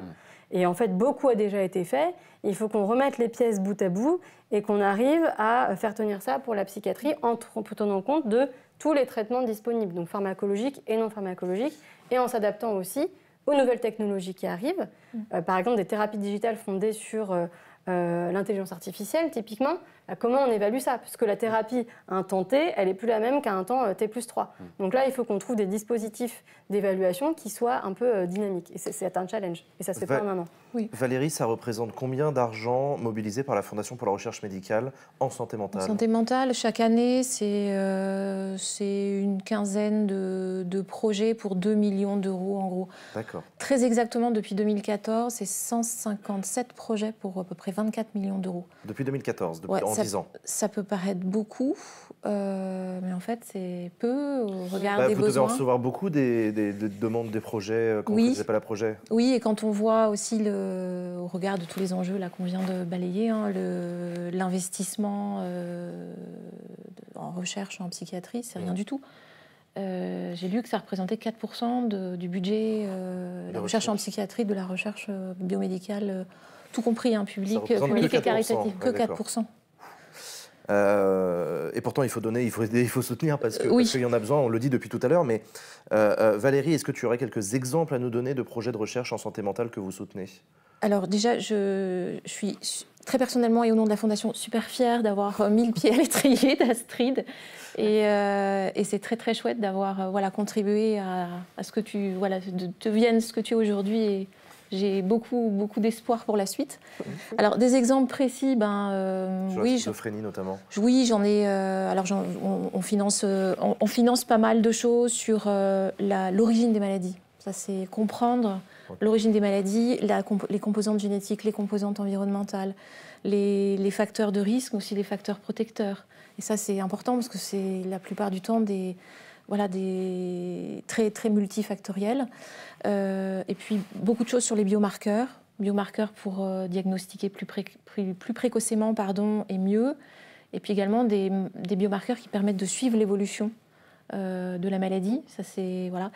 Et un autre axe aussi fort que l'on soutient, c'est tout ce qui est étude du fonctionnement du cerveau à toutes les échelles, au niveau moléculaire, cellulaire, au niveau davantage intégré, et ça c'est ton domaine, Hugo, de manière à identifier des cibles, des molécules qui pourront devenir peut-être demain la cible pour développer de futurs médicaments. Là, on est sur le volet accompagnement médicamenteux. Et effectivement, un exemple, c'est un projet. Alors, c'est une équipe de recherche qui est à Montpellier, qui travaille, le porteur de projet, et travaille depuis plus de 40 ans sur ce qu'on appelle un neurotransmetteur, qui est en fait une molécule qui permet le dialogue entre les neurones, qui s'appelle le glutamate. Et ils ont travaillé des dizaines d'années sur le fonctionnement de... Voilà. Et il y a quelques années, ils ont montré qu'il y avait une dérégulation du fonctionnement de ce neurotransmetteur dans la schizophrénie. Bon, je ne vais pas rentrer dans les détails, mais donc, on l'a accompagné sur ce volet de recherche dite fondamentale, d'études des mécanismes, voire même préclinique. Et là, on accompagne cette équipe dans la valorisation de ces résultats, c'est-à-dire comment transformer cette idée, cette preuve de concept qu'ils ont fait chez l'animal en un futur médicament. Donc, c'est l'équipe de Jean-Philippe Pain et qui, en fait, était en train de développer des tout petits anticorps. Alors quand je dis petits anticorps, c'est vraiment des petits anticorps parce que ce sont des anticorps développés chez le lama. Alors pourquoi le lama? Parce que les camélidés, dont le lama et le dromadaire, ont des anticorps beaucoup plus petits que nous. Et ces anticorps sont capables de passer la barrière hémato-encéphalique et passer directement dans le cerveau. Et il a montré que ces anticorps qui en fait cherchent à rétablir le fonctionnement du glutamate dans le cerveau, dans un modèle de souris soumise à un certain stress, etc. Eh bien, ça les remet d'aplomb. Et là, donc, on l'accompagne dans ce qui pourrait être demain peut-être une piste de traitement pour la schizophrénie. Voilà. D'accord. De compréhension mécanistique aussi. Et de compréhension mécanistique, tout à fait. Après, j'ai d'autres exemples, projet sur l'anorexie mentale, à la recherche de biomarqueurs avant que les patients et les patientes tombent dans la maladie qui est super dure à soigner, et en visant notamment le circuit de la récompense, parce que ça, c'est aussi une hypothèse extrêmement... C'est même plus qu'une hypothèse maintenant, mais que l'anorexie mentale, une fois qu'elle se met en place, eh bien... ça reviendrait en fait à une espèce d'addiction à la restriction alimentaire et également à l'activité physique.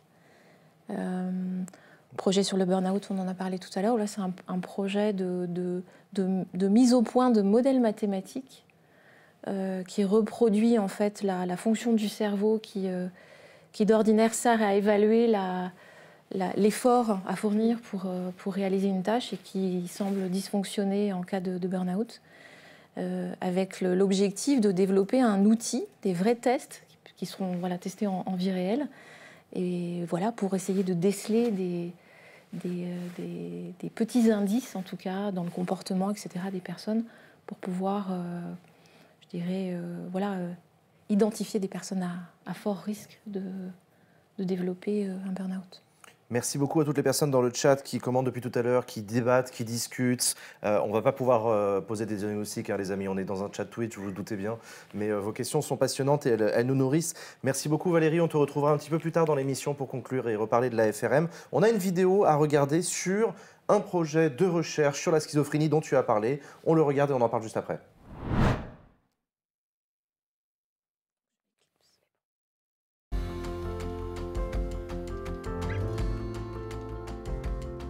Cette pathologie, elle est connue pour ses effets d'hallucination, mais également d'autres effets qui sont plus sur le côté cognitif et d'humeur.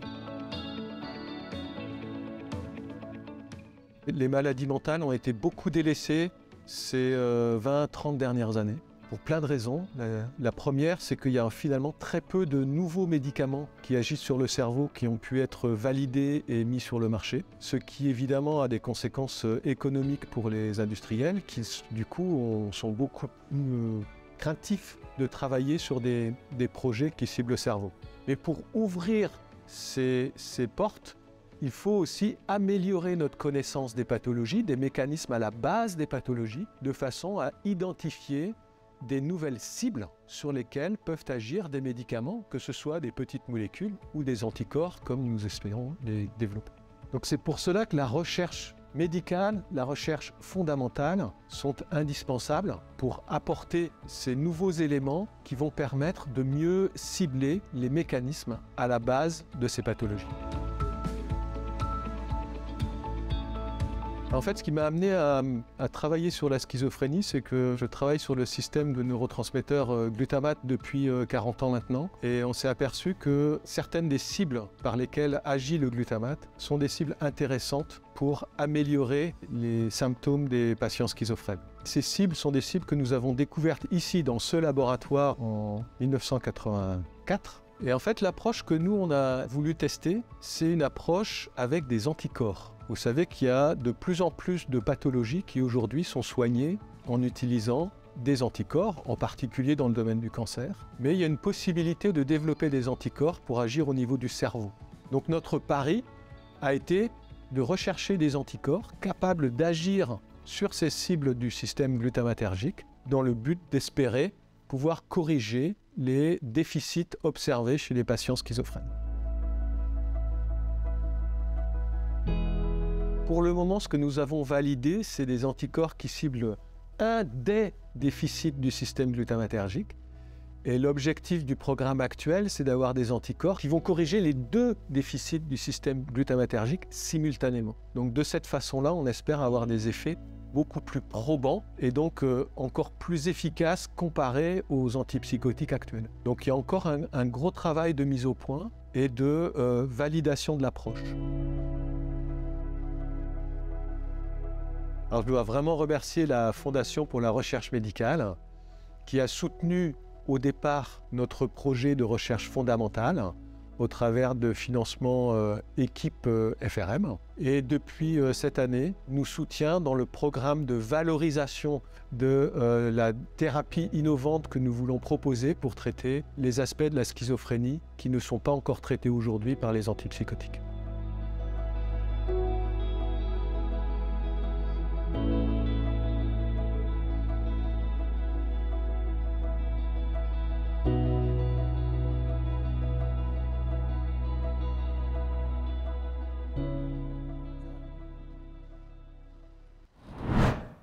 De retour sur le plateau de votre émission de Checkpoint spéciale santé mentale, on le disait dans le cadre de la mobilisation cette semaine de la Fondation pour la recherche médicale. Aujourd'hui, mardi, on s'intéresse à la dépression.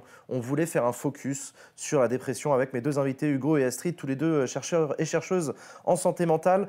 Dans le chat, je sais qu'il y en a beaucoup parmi vous, puisqu'on en a déjà parlé, qui sont concernés par la dépression. Si vous pouvez nous donner vos témoignages, nous dire un petit peu ce qu'il en est pour vous. Je vais vous poser la question la plus générique possible. De quoi on parle quand on parle de dépression? Ça désigne quoi, Hugo? Alors c'est un terme justement qui est souvent mal utilisé, où on a l'impression de bien connaître la dépression. Et en fait, les symptômes, ils sont parfois pas reconnus, ou même par les soignants. C'est quelque chose qui est bien caractérisé en termes sémiologiques. Alors on a des symptômes qui sont à la fois avec une hausse du négatif, c'est-à-dire une augmentation de la tristesse, de la douleur morale dont parlait Astrid tout à l'heure, ou une baisse du sentiment un peu positif, une baisse de la capacité à avoir des désirs, à ressentir du plaisir. Ça, c'est ce qu'on appelle l'anédonie. Il faut qu'il y ait l'une de ces deux choses, et parfois, on a des dépressions qui sont sans tristesse. Ça, c'est un énorme piège, un premier piège qu'on peut citer. Il y a des gens qui vivent une vraie dépression, mais qui ne ressentent pas forcément de tristesse, qui ne pleurent pas forcément, ce qui va un peu à contre-courant des représentations qu'on peut en avoir. En plus de ces deux symptômes qui sont des symptômes cardinaux, on a une myriade de symptômes qui touchent le corps, la pensée, les fonctions un petit peu qu'on dit instinctuelles. Très souvent dans la dépression classique, une anorexie, mais il peut y avoir aussi une hyperphagie, donc la tendance à trop manger. Une insomnie, mais il peut y avoir aussi l'hypersomnie. Le ralentissement, c'est-à-dire que les mouvements et la pensée sont ralentis. Les mouvements, d'un seul coup, deviennent très ralentis, comme si le sujet était un peu figé. Et puis une asthénie, une fatigue très profonde, qui est assez piégeante, parce que c'est une fatigue qui ne s'améliore pas au repos. Vous êtes fatigué dans la journée, vous rentrez le soir, vous allez vous coucher, votre fatigue, elle va s'améliorer. Pour le sujet déprimé, plus il va se coucher, plus il va se reposer, plus la fatigue, elle va empirer. C'est en fait une fatigue qui empire au repos, ce qui est assez étrange aussi.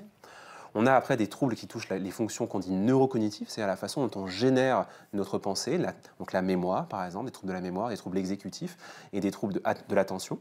Des troubles qui vont être liés au contenu des pensées, avec notamment ce qu'on appelle des croyances dépressives, des croyances sur soi-même qui sont négatives, la dévalorisation sur l'avenir, sur les autres, la sensation d'être rejeté, la sensation de culpabilité aussi qui peut être un peu parfois irrationnelle, donc vraiment une modification comme ça de ce contenu cognitif.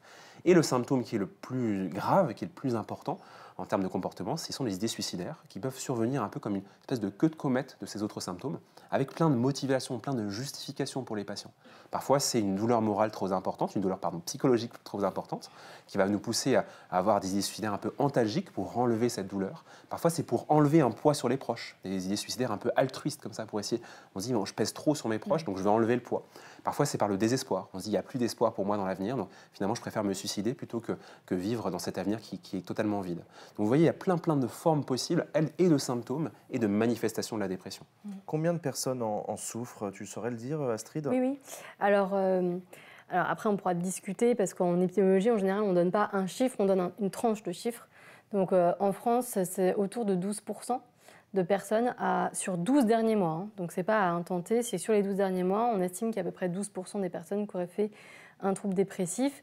Après, ces chiffres, ils sont, à mon avis, un peu à pondérer, parce que l'échelle qui a été utilisée pour mesurer ça est très très sensible. Donc ça veut dire qu'il y a probablement des faux positifs. Mais je pense que garder en tête que ça varie entre 6 à 12%, c'est important, et ça en fait une maladie en fait fréquente. C'est une maladie en fait assez fréquente. Tu le disais tout à l'heure, elle ressemble aussi à des sautes d'humeur. Elle peut aussi être mal diagnostiquée parce qu'on culpabilise aussi, on le disait tout à l'heure. C'est une maladie qui souffre de ce côté un peu anodin, parfois un peu ordinaire. On se dit, tu fais une petite dépression. Alors qu'en fait, elle a des conséquences aussi dramatiques. Grave. Alors notamment parce que je vous parlais de ces symptômes, qui sont encore une fois la partie très émergée de l'iceberg, ce qu'on voit, ce qu'on observe de la dépression. Et la dépression, en fait, une fois qu'elle est là, elle va créer un peu des conséquences, qu'on dit un peu rhizomatiques, une sorte de morbidité qui vient rentrer un peu comme ça dans la structure conjugale, au sein du couple, familiale, au sein de la vie professionnelle, qui vient fragiliser un petit peu toutes les fondations sur lesquelles on bâtit nos vies du quotidien. Et donc parfois, on peut faire une dépression et avoir des conséquences comme ça qui sont un peu inattendues, 10 ans, 5 ans après cette dépression. Et ça, il y a une morbidité sociétale aussi qui est mal évaluée. On sait notamment en termes de trajectoire de vie familiale, professionnelle, on a une morbidité de chaque épisode dépressif. Ça, c'est pour le côté sociétal. Et puis une morbidité aussi cérébrale. C'est-à-dire qu'on sait que chaque épisode dépressif fragilise aussi, abîme un petit peu la structure du cerveau. Et notamment, ça augmente la toxicité, un peu la neurotoxicité au niveau cérébral. Une dépression qui dure longtemps, c'est un cerveau qui vieillit un peu plus. D'où l'intérêt aussi de traiter assez tôt ces troubles et de savoir les reconnaître, savoir les prendre en charge. Tu parles de traiter tôt et de les reconnaître. Justement, j'ai de vous poser la question à tous les deux. Comment est-ce qu'on détecte cette maladie ? Alors en fait, je pense qu'il y a comment on détecte pour soi et surtout comment on détecte pour les autres, parce que je pense que les deux sont très importants. Comment on détecte pour les autres, c'est à partir du moment où on se dit que la personne, c'est comme si elle changeait de caractère, on ne la reconnaît plus. Quand on se dit ça dans notre vie pour un frère, une sœur, un ami, un conjoint, il faut se poser la question d'un trouble psychique, parce que souvent, les gens ne changent pas de caractère comme ça dans leur vie, ou ils ne s'amusent pas à changer de personnalité. C'est qu'il y a un processus probablement de l'ordre d'un trouble psychique qui vient, et donc il faut en parler avec la personne en disant, tu sais, je trouve que tu as changé sur ces derniers mois, je ne te reconnais plus, avant tu faisais ci, ça, tu étais comme ci, comme ci, comme ça. Maintenant, pour la dépression, c'est tu n'as plus envie de sortir, je vois que tu manges moins, tu as l'air de plus prendre plaisir aux choses, tu as du mal à aller travailler, etc., etc. Est-ce que tu veux qu'on aille voir ensemble un médecin? Est-ce que tu veux que je t'aide à prendre un rendez-vous? Parce que c'est souvent ça qui est impossible quand on est en dépression. Donc le rôle de l'aidant, on en revient un peu à ce qu'on disait tout à l'heure, c'est dire, est-ce que je peux t'aider à prendre rendez-vous, t'amener, coordonner tes soins, aller acheter tes médicaments ou t'emmener chez le psychologue, ou est-ce que tu as besoin que je te dépanne financièrement pour te payer quelques séances de psychothérapie, parce qu'il y a effectivement un programme de remboursement, mais qui est très mal remboursé, très limité, etc., etc. Pour soi-même, c'est très difficile. Parce que, y compris quand on est psychiatre, parfois on peut avoir du mal à s'en rendre compte. Parce qu'en fait, c'est tellement un processus intime de modification de la pensée, de modification des émotions. Pour certaines personnes, c'est très brutal et c'est assez facile à s'en rendre compte. Mais pour la plupart des personnes, ça s'installe de façon insidieuse. C'est un glissement. C'est un glissement. Et donc, à part arriver à un moment donné des idées suicidaires où là, certaines personnes se disent « Tiens, mais pourquoi j'ai ce genre d'idée alors que j'avais jamais eu ça dans ma vie auparavant ?» Ça peut faire ce côté warning. Des attaques de panique aussi, qu'on n'en avait jamais fait. Souvent, ça amène aussi à consulter. Mais sinon, c'est vraiment très, très difficile à s'en rendre compte soi-même. C'est très important ce que dit Astrid, parce qu'il ne faut pas oublier que notre cerveau génère la réalité dans laquelle on vit, c'est-à-dire la perception qu'on a du monde, la façon dont je vois les autres, dont j'interagis avec eux, dont je me comporte. Quand on a un trouble psychique, la dépression en particulier, mais tous les autres troubles aussi, eh bien, cette relation au monde, elle va être perturbée. Et quand c'est de façon un peu chronique, parfois on ne s'en rend pas compte. C'est-à-dire qu'on a des biais un peu de perception du monde extérieur. On sait que par exemple les patients qui sont déprimés, ils voient les couleurs du monde extérieur de façon un peu plus terne que les autres. Ils voient moins les expressions émotionnelles sur les visages. Ils voient moins les sourires. Ça, c'est des choses qu'ils ne perçoivent pas et dont ils ne sont pas forcément conscients. Et ils ont l'impression que le monde devient un petit peu terne, devient un petit peu sombre comme ça. Alors le monde n'est pas forcément très joyeux, le monde actuel, mais ils ont encore une amplification de ce phénomène-là. Et donc ils glissent vers quelque chose qui est un état dépressif sans forcément s'en rendre compte. Le plus pernicieux, je trouve, c'est quand on est en dépression comme ça, on a l'impression qu'en fait, on vient d'ouvrir les yeux sur ce qu'est le monde réellement. Donc il y a une espèce de fausse impression de lucidité. Comme si avant j'étais heureux, mais en fait j'avais tort. Parce qu'en fait je ne voyais pas que le monde c'était à ce point-là de la mer. Voilà. Et moi je vois, et oui vous pouvez être heureux, mais c'est parce que vous ne voyez pas encore comment c'est la noirceur du monde, etc. Ça, c'est quelque chose de très important, c'est ce qu'on appelle le réalisme dépressif. Exactement. Qui a beaucoup été étudié, notamment quand on étudie les croyances dépressives. On se rend compte que, notamment, la façon dont, quand on est déprimé, on met à jour nos croyances et dont on utilise les informations qui viennent du monde extérieur pour transformer nos propres croyances. Par exemple, si les croyances sur l'avenir, est-ce que je vais souffrir d'une maladie, est-ce que je vais vivre des choses heureuses, etc. Les sujets qui souffrent de dépression, ils ont tendance à être un tout petit peu plus réalistes, c'est-à-dire à moins se surcoter, et à moins utiliser des informations très positives dans la mise à jour des croyances. Alors que nous, on est un peu protégés de ce biais-là, on a tendance à, quand on a des informations qui nous sont défavorables, à les oublier, et quand on a des informations qui sont favorables, à les prendre et à encoder ces informations pour transformer un peu nos croyances. Donc il y a une forme de réalisme qui est un peu pernicieux, comme dit Astrid, parce que ce réalisme, il est quand même très faussé par rapport à la réalité du monde. Il peut parfois avoir un peu des explications un peu métaphysiques comme ça, avec une sorte de métaphysique un peu étrange de la dépression. Il y a quelqu'un dans le chat qui nous dit « J'ai mis plus de 10 ans avant d'aller consulter un médecin pour la dépression. Je ne l'aurais jamais fait sans l'aide d'un ami. » C'est ça. C'est exactement ce que tu disais tout à l'heure. Quand on est un proche, quand on constate chez quelqu'un un changement de comportement et qu'on suspecte, ne pas hésiter à l'accompagner jusqu'au rendez-vous si nécessaire, mais au moins à la prise de rendez-vous. Une autre question dans le chat qui vous demande « Est-ce qu'il y a une proportion plus importante chez les jeunes ?» Oui. Alors, en fait, ce qui s'est passé avec le Covid et le confinement, c'est qu'il y a une génération de jeunes qui, on sait, à cet âge-là, doivent se socialiser par les pairs, c'est-à-dire qu'en fait, ils grandissent en se séparant de leurs parents par fréquenter des gens de leur âge. Elle a été privée de ça en fait, pendant une période assez longue. Et donc ça a probablement contribué au fait qu'il y a eu temporairement à ce moment-là, effectivement, une aggravation, notamment des tentatives de suicide, on l'a vu avec les passages aux urgences qui avaient été augmentés. Alors, la réalité actuellement chez les jeunes, il faut faire très attention à ne pas avoir, notamment quand on est épidémiologiste, des paroles qui sont performatives, c'est-à-dire qui créent ce qu'on est en train de dire. Donc, les enquêtes de prévalence sur la dépression, elles sont compliquées, parce que comme on l'a dit, il n'y a pas un biomarqueur ou un relevé en biologie, on pourrait dire ça c'est 100% sûr, c'est une dépression. Donc, comment on fait ? On fait passer des échelles de psychométrie qui sont un ensemble de questions. À la fin, on calcule un score et on se dit, on estime que la prévalence, c'est tant. La plupart de ces échelles n'ont pas été conçues pour ça initialement. Elles ont été conçues pour dépister des dépressions, mais dans des contextes cliniques, c'est-à-dire dans une population dans laquelle la probabilité d'avoir une dépression était déjà plus élevée. La conséquence de ça, c'est que ces échelles, elles vont surestimer la prévalence de la dépression. Deuxième chose, c'est que conclure à une dépression, théoriquement, ce n'est pas possible si on n'a pas fait un entretien médical. Ce qu'on peut dire, c'est que les échelles qu'on utilise, elles montrent une augmentation de symptômes dépressifs. Mais les symptômes dépressifs, ils sont assez aspécifiques. On peut les rencontrer dans le stress post-traumatique, dans les troubles anxieux, dans la schizophrénie, dans plein d'autres troubles psychiques. Donc ce qu'on peut dire globalement avec des enquêtes qui disent augmentation de plus de X% des symptômes dépressifs, c'est qu'effectivement, on a un signal qui montre que les jeunes déclarent plus, parce qu'aussi, il faut bien voir historiquement, c'était quoi l'acceptabilité. Enfin, voilà, il y a toujours ça à prendre en compte, de dire, c'est comme les enquêtes sur la sexualité, je la prends parole, c'est un peu libéré. Et voilà, donc est-ce qu'on n'est pas dans un phénomène, et aussi, de ce troisième niveau de lecture, mais ça, quand on fait la sociologie politique, on le sait bien, c'est l'instrumentalisation de l'enquête par les gens. Il ne s'agit pas de dire que les gens mentent, mais on va par exemple transmettre aussi une inquiétude sur le monde, sa vie, le futur, etc., par le biais d'enquêtes qui sont au départ des enquêtes sanitaires. Donc tout ça, ça n'a pas été bien étudié, mais en tout cas moi en tant qu'épidémiologiste, c'est des questions que je me pose.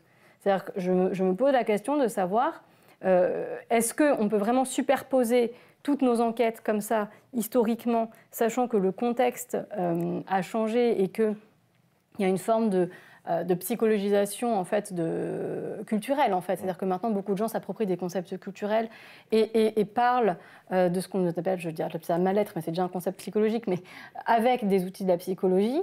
Deuxièmement, est-ce que c'est pas comme un sondage d'opinion ou un sondage pour qui vous voulez voter? On sait très bien que les gens ne disent pas forcément pour qui ils veulent voter, mais ils manifestent une opinion pour faire poids sur la puissance publique. Et troisièmement, est-ce que ces outils-là qu'on utilise pour ces enquêtes de prévalence sont les meilleurs possibles, notamment chez ces populations très jeunes? Ils n'ont pas forcément été étalonnés pour ces gens-là. Est-ce que c'était pour la population générale ou pour des populations cliniques? Enfin, c'est à prendre avec beaucoup de pincettes, en fait. Comment il y a quelqu'un dans le chat qui demande est-ce qu'il existe un livre must-have, court et clair pour un néophyte qui explique ce processus cognitif qu'est la dépression? Alors, un livre must-have, ce serait compliqué. On peut renvoyer à pas mal d'écrits anciens. Moi, j'aime beaucoup Aaron Beck, par exemple, historiquement. Voilà, ouais, on a des phénomènes. C'est pas grand public. C'est pas grand public, mais on a. Alors, il a quand même écrit des articles qui sont très accessibles, mais et puis c'est quelqu'un qui a une belle plume. C'est un psychiatre américain qui est mort l'année dernière. Qui était un grand monsieur justement de la psychiatrie et des TCC, à l'origine des TCC, et aussi à l'origine de tous ces concepts un peu sur le contenu des cognitions, c'est-à-dire le contenu de cette pensée. Et aujourd'hui, on s'intéresse à la fois au contenu, mais aussi à tous ces processus, tout ce chemin qui finalement a amené à ce contenu. Et ça, c'est très important pour la dépression. Moi, j'aurais pas de livre comme ça. Je pense que là, si les gens veulent lire quelque chose en français, un livre qui leur explique un peu ce qu'est la dépression, pour regarder du côté de psychiatres contemporains là, français, de la place française, qui s'appellent David Gourion, Antoine Pellissolo. Enfin, c'est des gens qui ont écrit des livres sur la dépression qui sont faits, qui sont psychiatres eux-mêmes, qui consultent, qui voient des patients tous les jours et qui sont faits pour expliquer facilement comment s'en sortir. Ouais, côté patient, je peux vous recommander un livre qui m'a aidé à l'époque, qui s'appelle Rester en vie, publié par Matt Haig et qui témoigne de la tentative de suicide et tout. Et ça, voilà, c'est un bouquin qui peut aider une personne concernée. Exactement. Alors ça, typiquement, nous, ce qu'on fait dans Compare Dépression, on fait avec chaque mois une actualité avec un ouvrage littéraire qui est un témoignage de quelqu'un qui a vécu une dépression. Donc ça peut être sous forme d'une BD, ça peut être sous forme d'un récit, d'un roman, etc. Donc c'est accessible à tout le monde. Si vous allez sur la plateforme Compare, vous êtes dans la rubrique Actualité. Donc là, j'en ai publié une, c'est Anne Reva, qui s'appelle L'intime étrangère, où elle raconte aussi un épisode de mélancolie délirante. Et effectivement, dans la littérature, et c'est très riche, il y a énormément de témoignages de personnes qui ont vécu des dépressions et qui à la sortie de l'épisode, parce qu'on ne peut pas écrire quand on est trop malade, bien sûr, mais ont décidé de transformer cet épisode qui était cataclysmique dans leur vie en un ouvrage littéraire. Donc il y a toute une série d'ouvrages littéraires sur le sujet. Comment ça se diagnostique, la dépression, et comment ça se soigne, Hugo? Comme le disait Astrid, donc il y a des outils diagnostiques qui sont possibles, des outils psychométriques, mais c'est quand même un diagnostic clinique. C'est-à-dire qu'il faut qu'il y ait un médecin, de préférence quand même un psychiatre, mais ça peut être fait par tout médecin, un médecin généraliste notamment. C'est le premier pilier pour le diagnostic, qui va vraiment mettre en évidence 5 symptômes, parmi ceux que je vous ai montrés, dont on a parlé juste avant, avec obligatoirement un des symptômes cardinaux, c'est-à-dire cette tristesse, cette baisse du sentiment, une augmentation du sentiment négatif, ou cette anédonie, cette baisse du sentiment positif. Il faut qu'il y ait l'une de ces choses-là, plus les 5 symptômes, pendant 15 jours, qui est le critère temporel pour vraiment parler de dépression. C'est court, 15 jours, c'est pour ça qu'on parlait un peu de ce trouble-là, qui est un trouble aussi de l'ordinaire, qui est un trouble que beaucoup d'entre nous avons déjà vécu ou allons vivre dans notre vie. Et parfois aussi, il faut un peu dédramatiser, notamment les formes légères de dépression, bien prise en charge, avec un accompagnement. C'est des troubles qui ne vont pas rester, qui vont être une étape de vie, qui vont être un moment comme ça dans notre récit, une petite coupure dans le récit. Ce qui est embêtant, c'est quand ce n'est pas diagnostiqué, ou quand ça devient résistant, ou quand il y a bien sûr des comportements suicidaires. Alors tu dis justement quand c'est bien traité, c'est quoi les traitements de la dépression? Alors ça dépend de l'intensité de la dépression, ça dépend aussi des ressources auxquelles on a accès. On dit que pour les dépressions plutôt d'intensité légère, on peut parfois ne pas avoir l'utilisation des antidépresseurs, donc des molécules pharmacologiques, et un accompagnement psychothérapeutique, un changement parfois des conditions de vie qui peuvent être un petit peu liées à cette dépression. Ça peut suffire. Ça peut faire dépression légère, oui. Ouais. Alors ce qui est intéressant, c'est que la dépression, ça c'est quelque chose qu'on répète, qui parfois n'est pas forcément compris. La dépression, naturellement, elle évolue vers la guérison. C'est-à-dire une dépression, même sans traitement, évolue naturellement vers la guérison. Une fois qu'on a dit ça, en fait, on parle de l'ensemble des dépressions. Mais les dépressions modérées à sévères, sans traitement, par contre, il y a un risque d'évolution vers quelque chose de beaucoup plus négatif. Il y a un risque de transformation en quelque chose de chronique ou d'arriver à des troubles, notamment dus à un dysfonctionnement cérébral, qui sont comme la catatonie ou la mélancolie, c'est-à-dire des dépressions très sévères, ou des dysfonctions un peu de l'intégration des différentes aires cérébrales. Et donc, c'est pour ça que, d'un point de vue très général, il faut quand même vous faire diagnostiquer, il faut être suivi par un médecin quand vous avez une dépression. Et c'est lui qui va avoir un petit peu la stratégie thérapeutique la meilleure pour vous. Et c'est plutôt un psychiatre, de préférence un psychiatre spécialiste sur la dépression, qui va pouvoir vous aider. C'est quoi la différence entre un psychologue et un psychiatre ? Alors, très souvent, ça peut être un peu entrecoupé, mais un psychologue, ce n'est pas quelqu'un qui a fait médecine, qui va plutôt être dans des approches psychothérapeutiques au sens très large, qui peut être de mobilisation de thérapies validées ou de mobilisation de l'environnement, de thérapie familiale, de thérapie type TCC, donc thérapie cognitive et comportementale, thérapie psychanalytique, plus ancienne, psychodynamique, thérapie des schémas. Il y a toute une gamme de thérapies possibles. Le psychiatre, c'est un médecin donc, qui a fait des études de médecine et qui s'est spécialisé pendant son internat, donc maintenant 5 ans d'internat, dans cette discipline très particulière qui est la psychiatrie. Donc il a fait 6 ans de médecine un peu plus générale avant, d'externat. Il s'est spécialisé en psychiatrie. Un psychiatre, c'est donc un médecin qui a fait des études de médecine et qui a le pouvoir de prescrire des médicaments, ce que ne peut pas faire un psychologue. Et des examens complémentaires. Et des examens complémentaires. Imagerie cérébrale, prise de sang, et aussi de prescrire donc des médicaments qui ne sont pas des psychotropes pour la santé, le reste de la santé de la personne. Parfois, c'est galère de trouver la bonne personne, le bon médecin. On a des témoignages dans le chat. Alexia qui dit « J'ai mis 18 mois à trouver le bon psychiatre ». Voilà, ça peut prendre énormément de temps. Les gens aussi se rendent bien compte quand ils vont sur Doctolib et qu'ils cherchent un rendez-vous que parfois c'est des mois d'attente avant d'avoir un rendez-vous. Donc il y a aussi une vraie galère de la part des patients. Bien sûr, alors il y a à la fois les structures publiques, Astrid en a parlé tout à l'heure, les CMP, centres médico-psychologiques, qui sont très importants. C'est aussi une première ligne. Et il faut aller taper là, à la porte du CMP, d'ailleurs, si vous en souhaitez, si vous en avez le besoin. Il y a des infirmiers et des équipes infirmières qui reçoivent en général pour un premier rendez-vous ou pour un premier contact, avec des psychiatres qui sont derrière. Et puis après, il y a toute une psychiatrie libérale qui n'est pas forcément facile d'accès, ne serait-ce d'un point de vue financier. À Paris, par exemple, consultation de psychiatre, on est très souvent au-dessus de 100 € la consultation. Et donc il faut voir en fonction aussi de ses ressources pour faire appel soit à des ressources publiques, soit à des ressources plutôt privées. Il y a un site qui est pas mal, vous voyez le site de l'AFTCC, Association française de thérapie comportementale et cognitive, qui recense les professionnels psychologues et psychiatres qui pratiquent ce type de psychothérapie. Donc il existe des répertoires, il y a aussi aftcc.fr ou .com. Et vous rentrez votre adresse et ça vous donne les professionnels autour de chez vous. Et il y a aussi le site Dites je suis là. Tout attaché, dites, D-I-T-E-S, je, J-E, suis, S-U-S, là. Et donc là, ça répertorie toutes les ressources en santé mentale au sens large, y compris tous les fils de téléphone, etc., qui existent autour de la santé mentale. Donc n'hésitez pas à consulter pareil avec l'adresse. Vous pouvez avoir, voilà, dites je suis là, c'est très bien.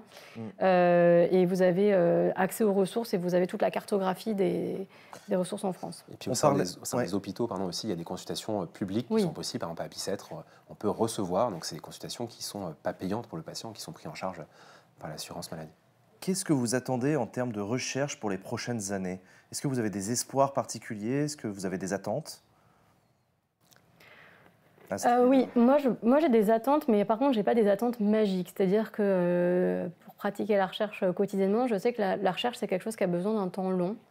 Parce qu'en fait, il faut développer une idée, mettre en place le dispositif, arriver à le présenter à la communauté scientifique qui va le valider. Parce que c'est tout ça l'enjeu de la science. On n'est pas tout seul dans son coin à dire « j'ai une idée, elle est bonne ». C'est « j'ai une idée ». Je la prépare pendant 2-3 ans et au bout de 3 ans, je la porte sur la place publique scientifique en la montrant à d'autres experts internationalement reconnus en disant « qu'est-ce que vous en pensez ?» Et là, soit ils disent « ah ben non, t'aurais pas dû faire ça, etc. » et c'est reparti pour un tour. Donc, je n'ai pas d'attente là sur la recherche pour là immédiatement. Par contre, je sens, là, il y a des investissements dans plusieurs pays du monde qui sont assez massifs pour la santé mentale. Et donc, on va forcément arriver à soit une réorganisation du système de soins, soit la découverte de des mécanismes de certaines pathologies, soit le développement de nouvelles thérapeutiques qui vont forcément être utiles. En fait, il ne peut rien se passer de grands changements. Il faut être patient. Il ne faut pas vouloir mettre la charrue avant les bœufs. On l'a vu pendant le Covid, ça donne des choses qui sont catastrophiques. Donc, il faut laisser à la science le temps de la science.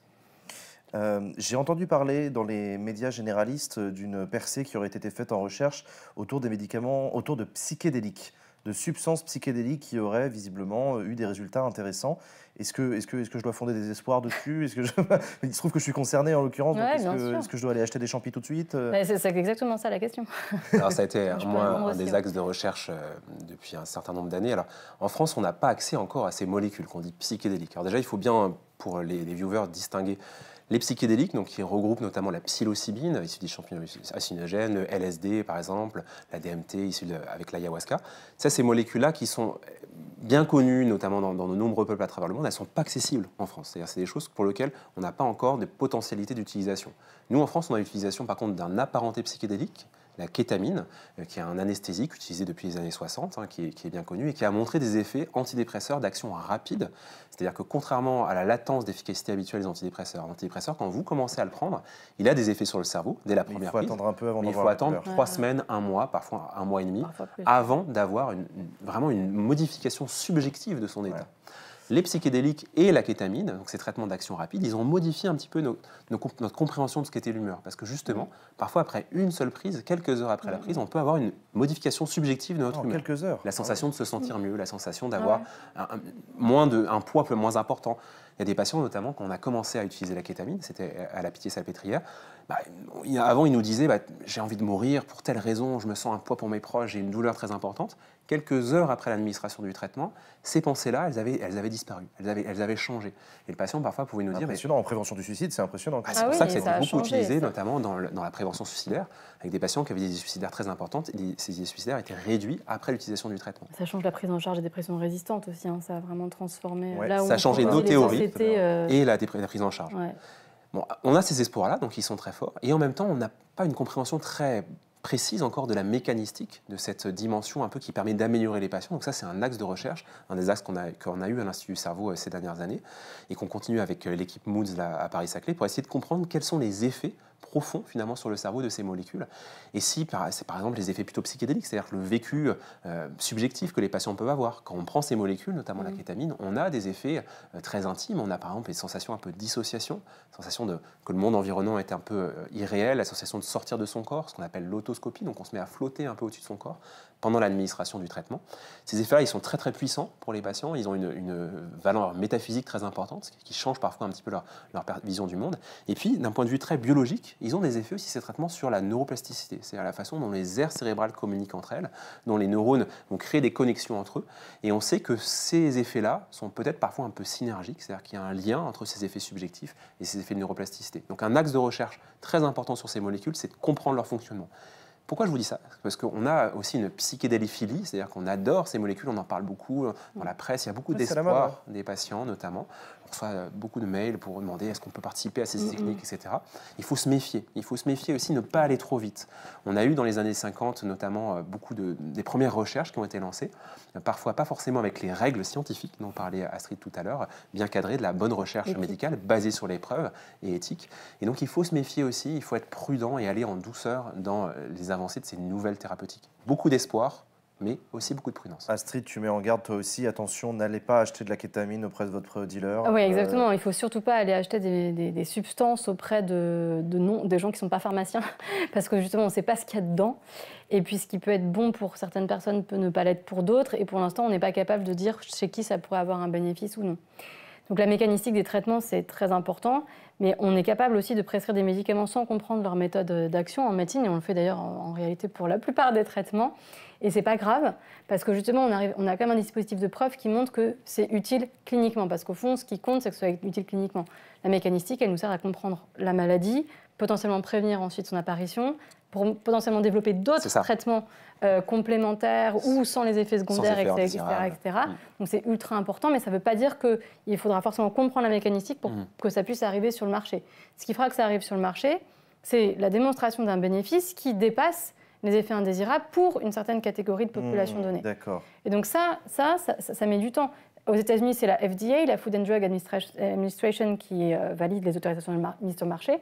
En Europe, c'est l'EMA, European Medicines Agency, qui valide l'arrivée de ces molécules sur des dossiers qui présentent des essais cliniques avec toutes les données en libre accès qui sont réanalysées par des gens. Donc voilà un peu le circuit du médicament, de l'idée ensuite les essais cliniques, ensuite la mise sur le marché et ensuite la pharmacovigilance, où une fois que c'est mis sur le marché, on continue de surveiller ces molécules parce que les essais cliniques, en général, ils durent dans la dépression 8 à 12 semaines.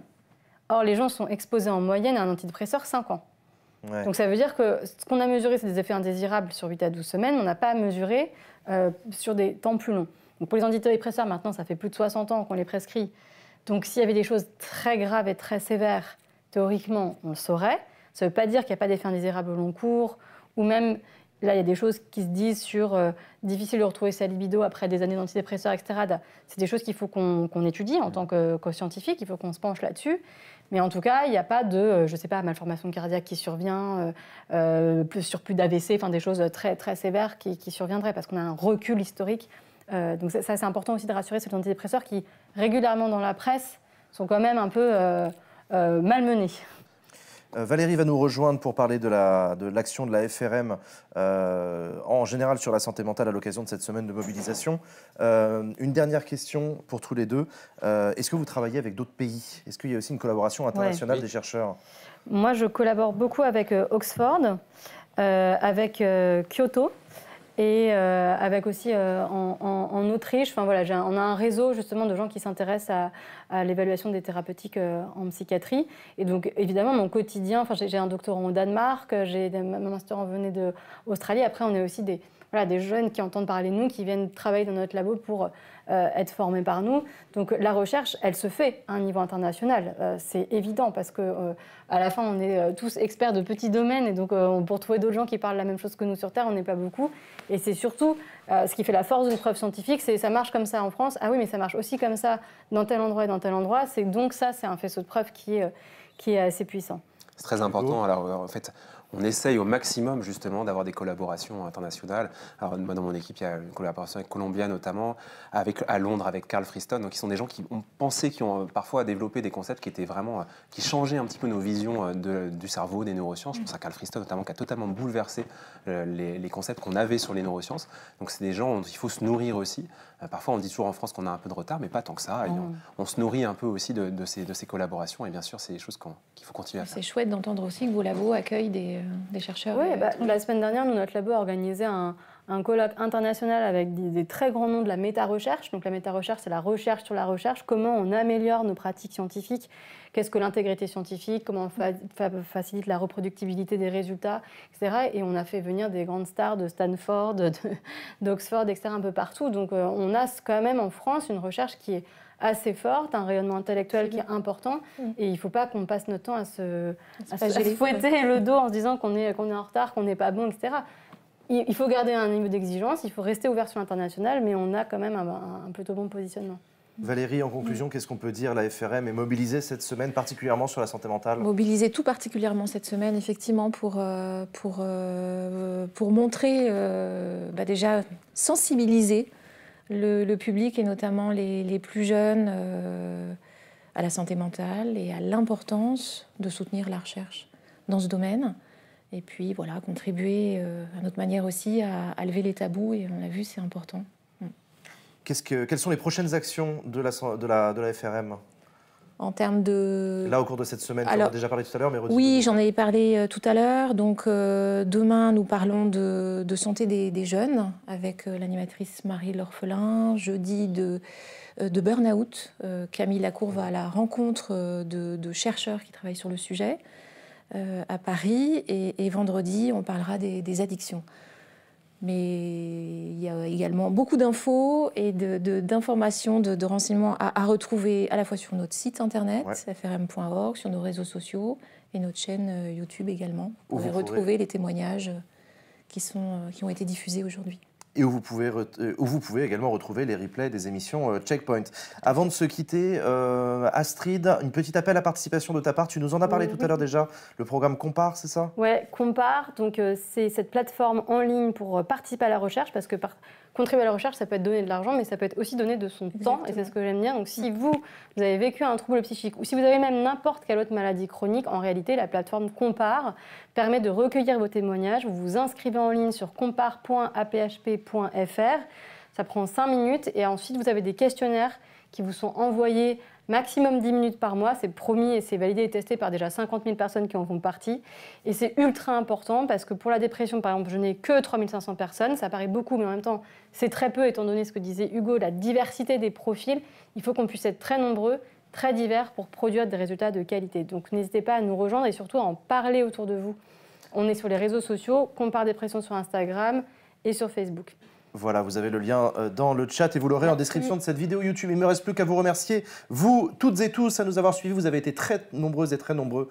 On était très haut classés sur Twitch cet après-midi. Merci d'avoir suivi cette émission. Merci Hugo, Astrid, de vous être pliés à l'exercice. Merci beaucoup Valérie et à la Fondation pour la recherche médicale. On se retrouve avant l'été avec une nouvelle émission de Checkpoint que nous consacrerons à la santé et à l'environnement. On va parler de pollution, de pesticides, etc. Bref, on vous expliquera tout ça pour le 3e épisode de Checkpoint. Merci à toutes et à tous, à très bientôt.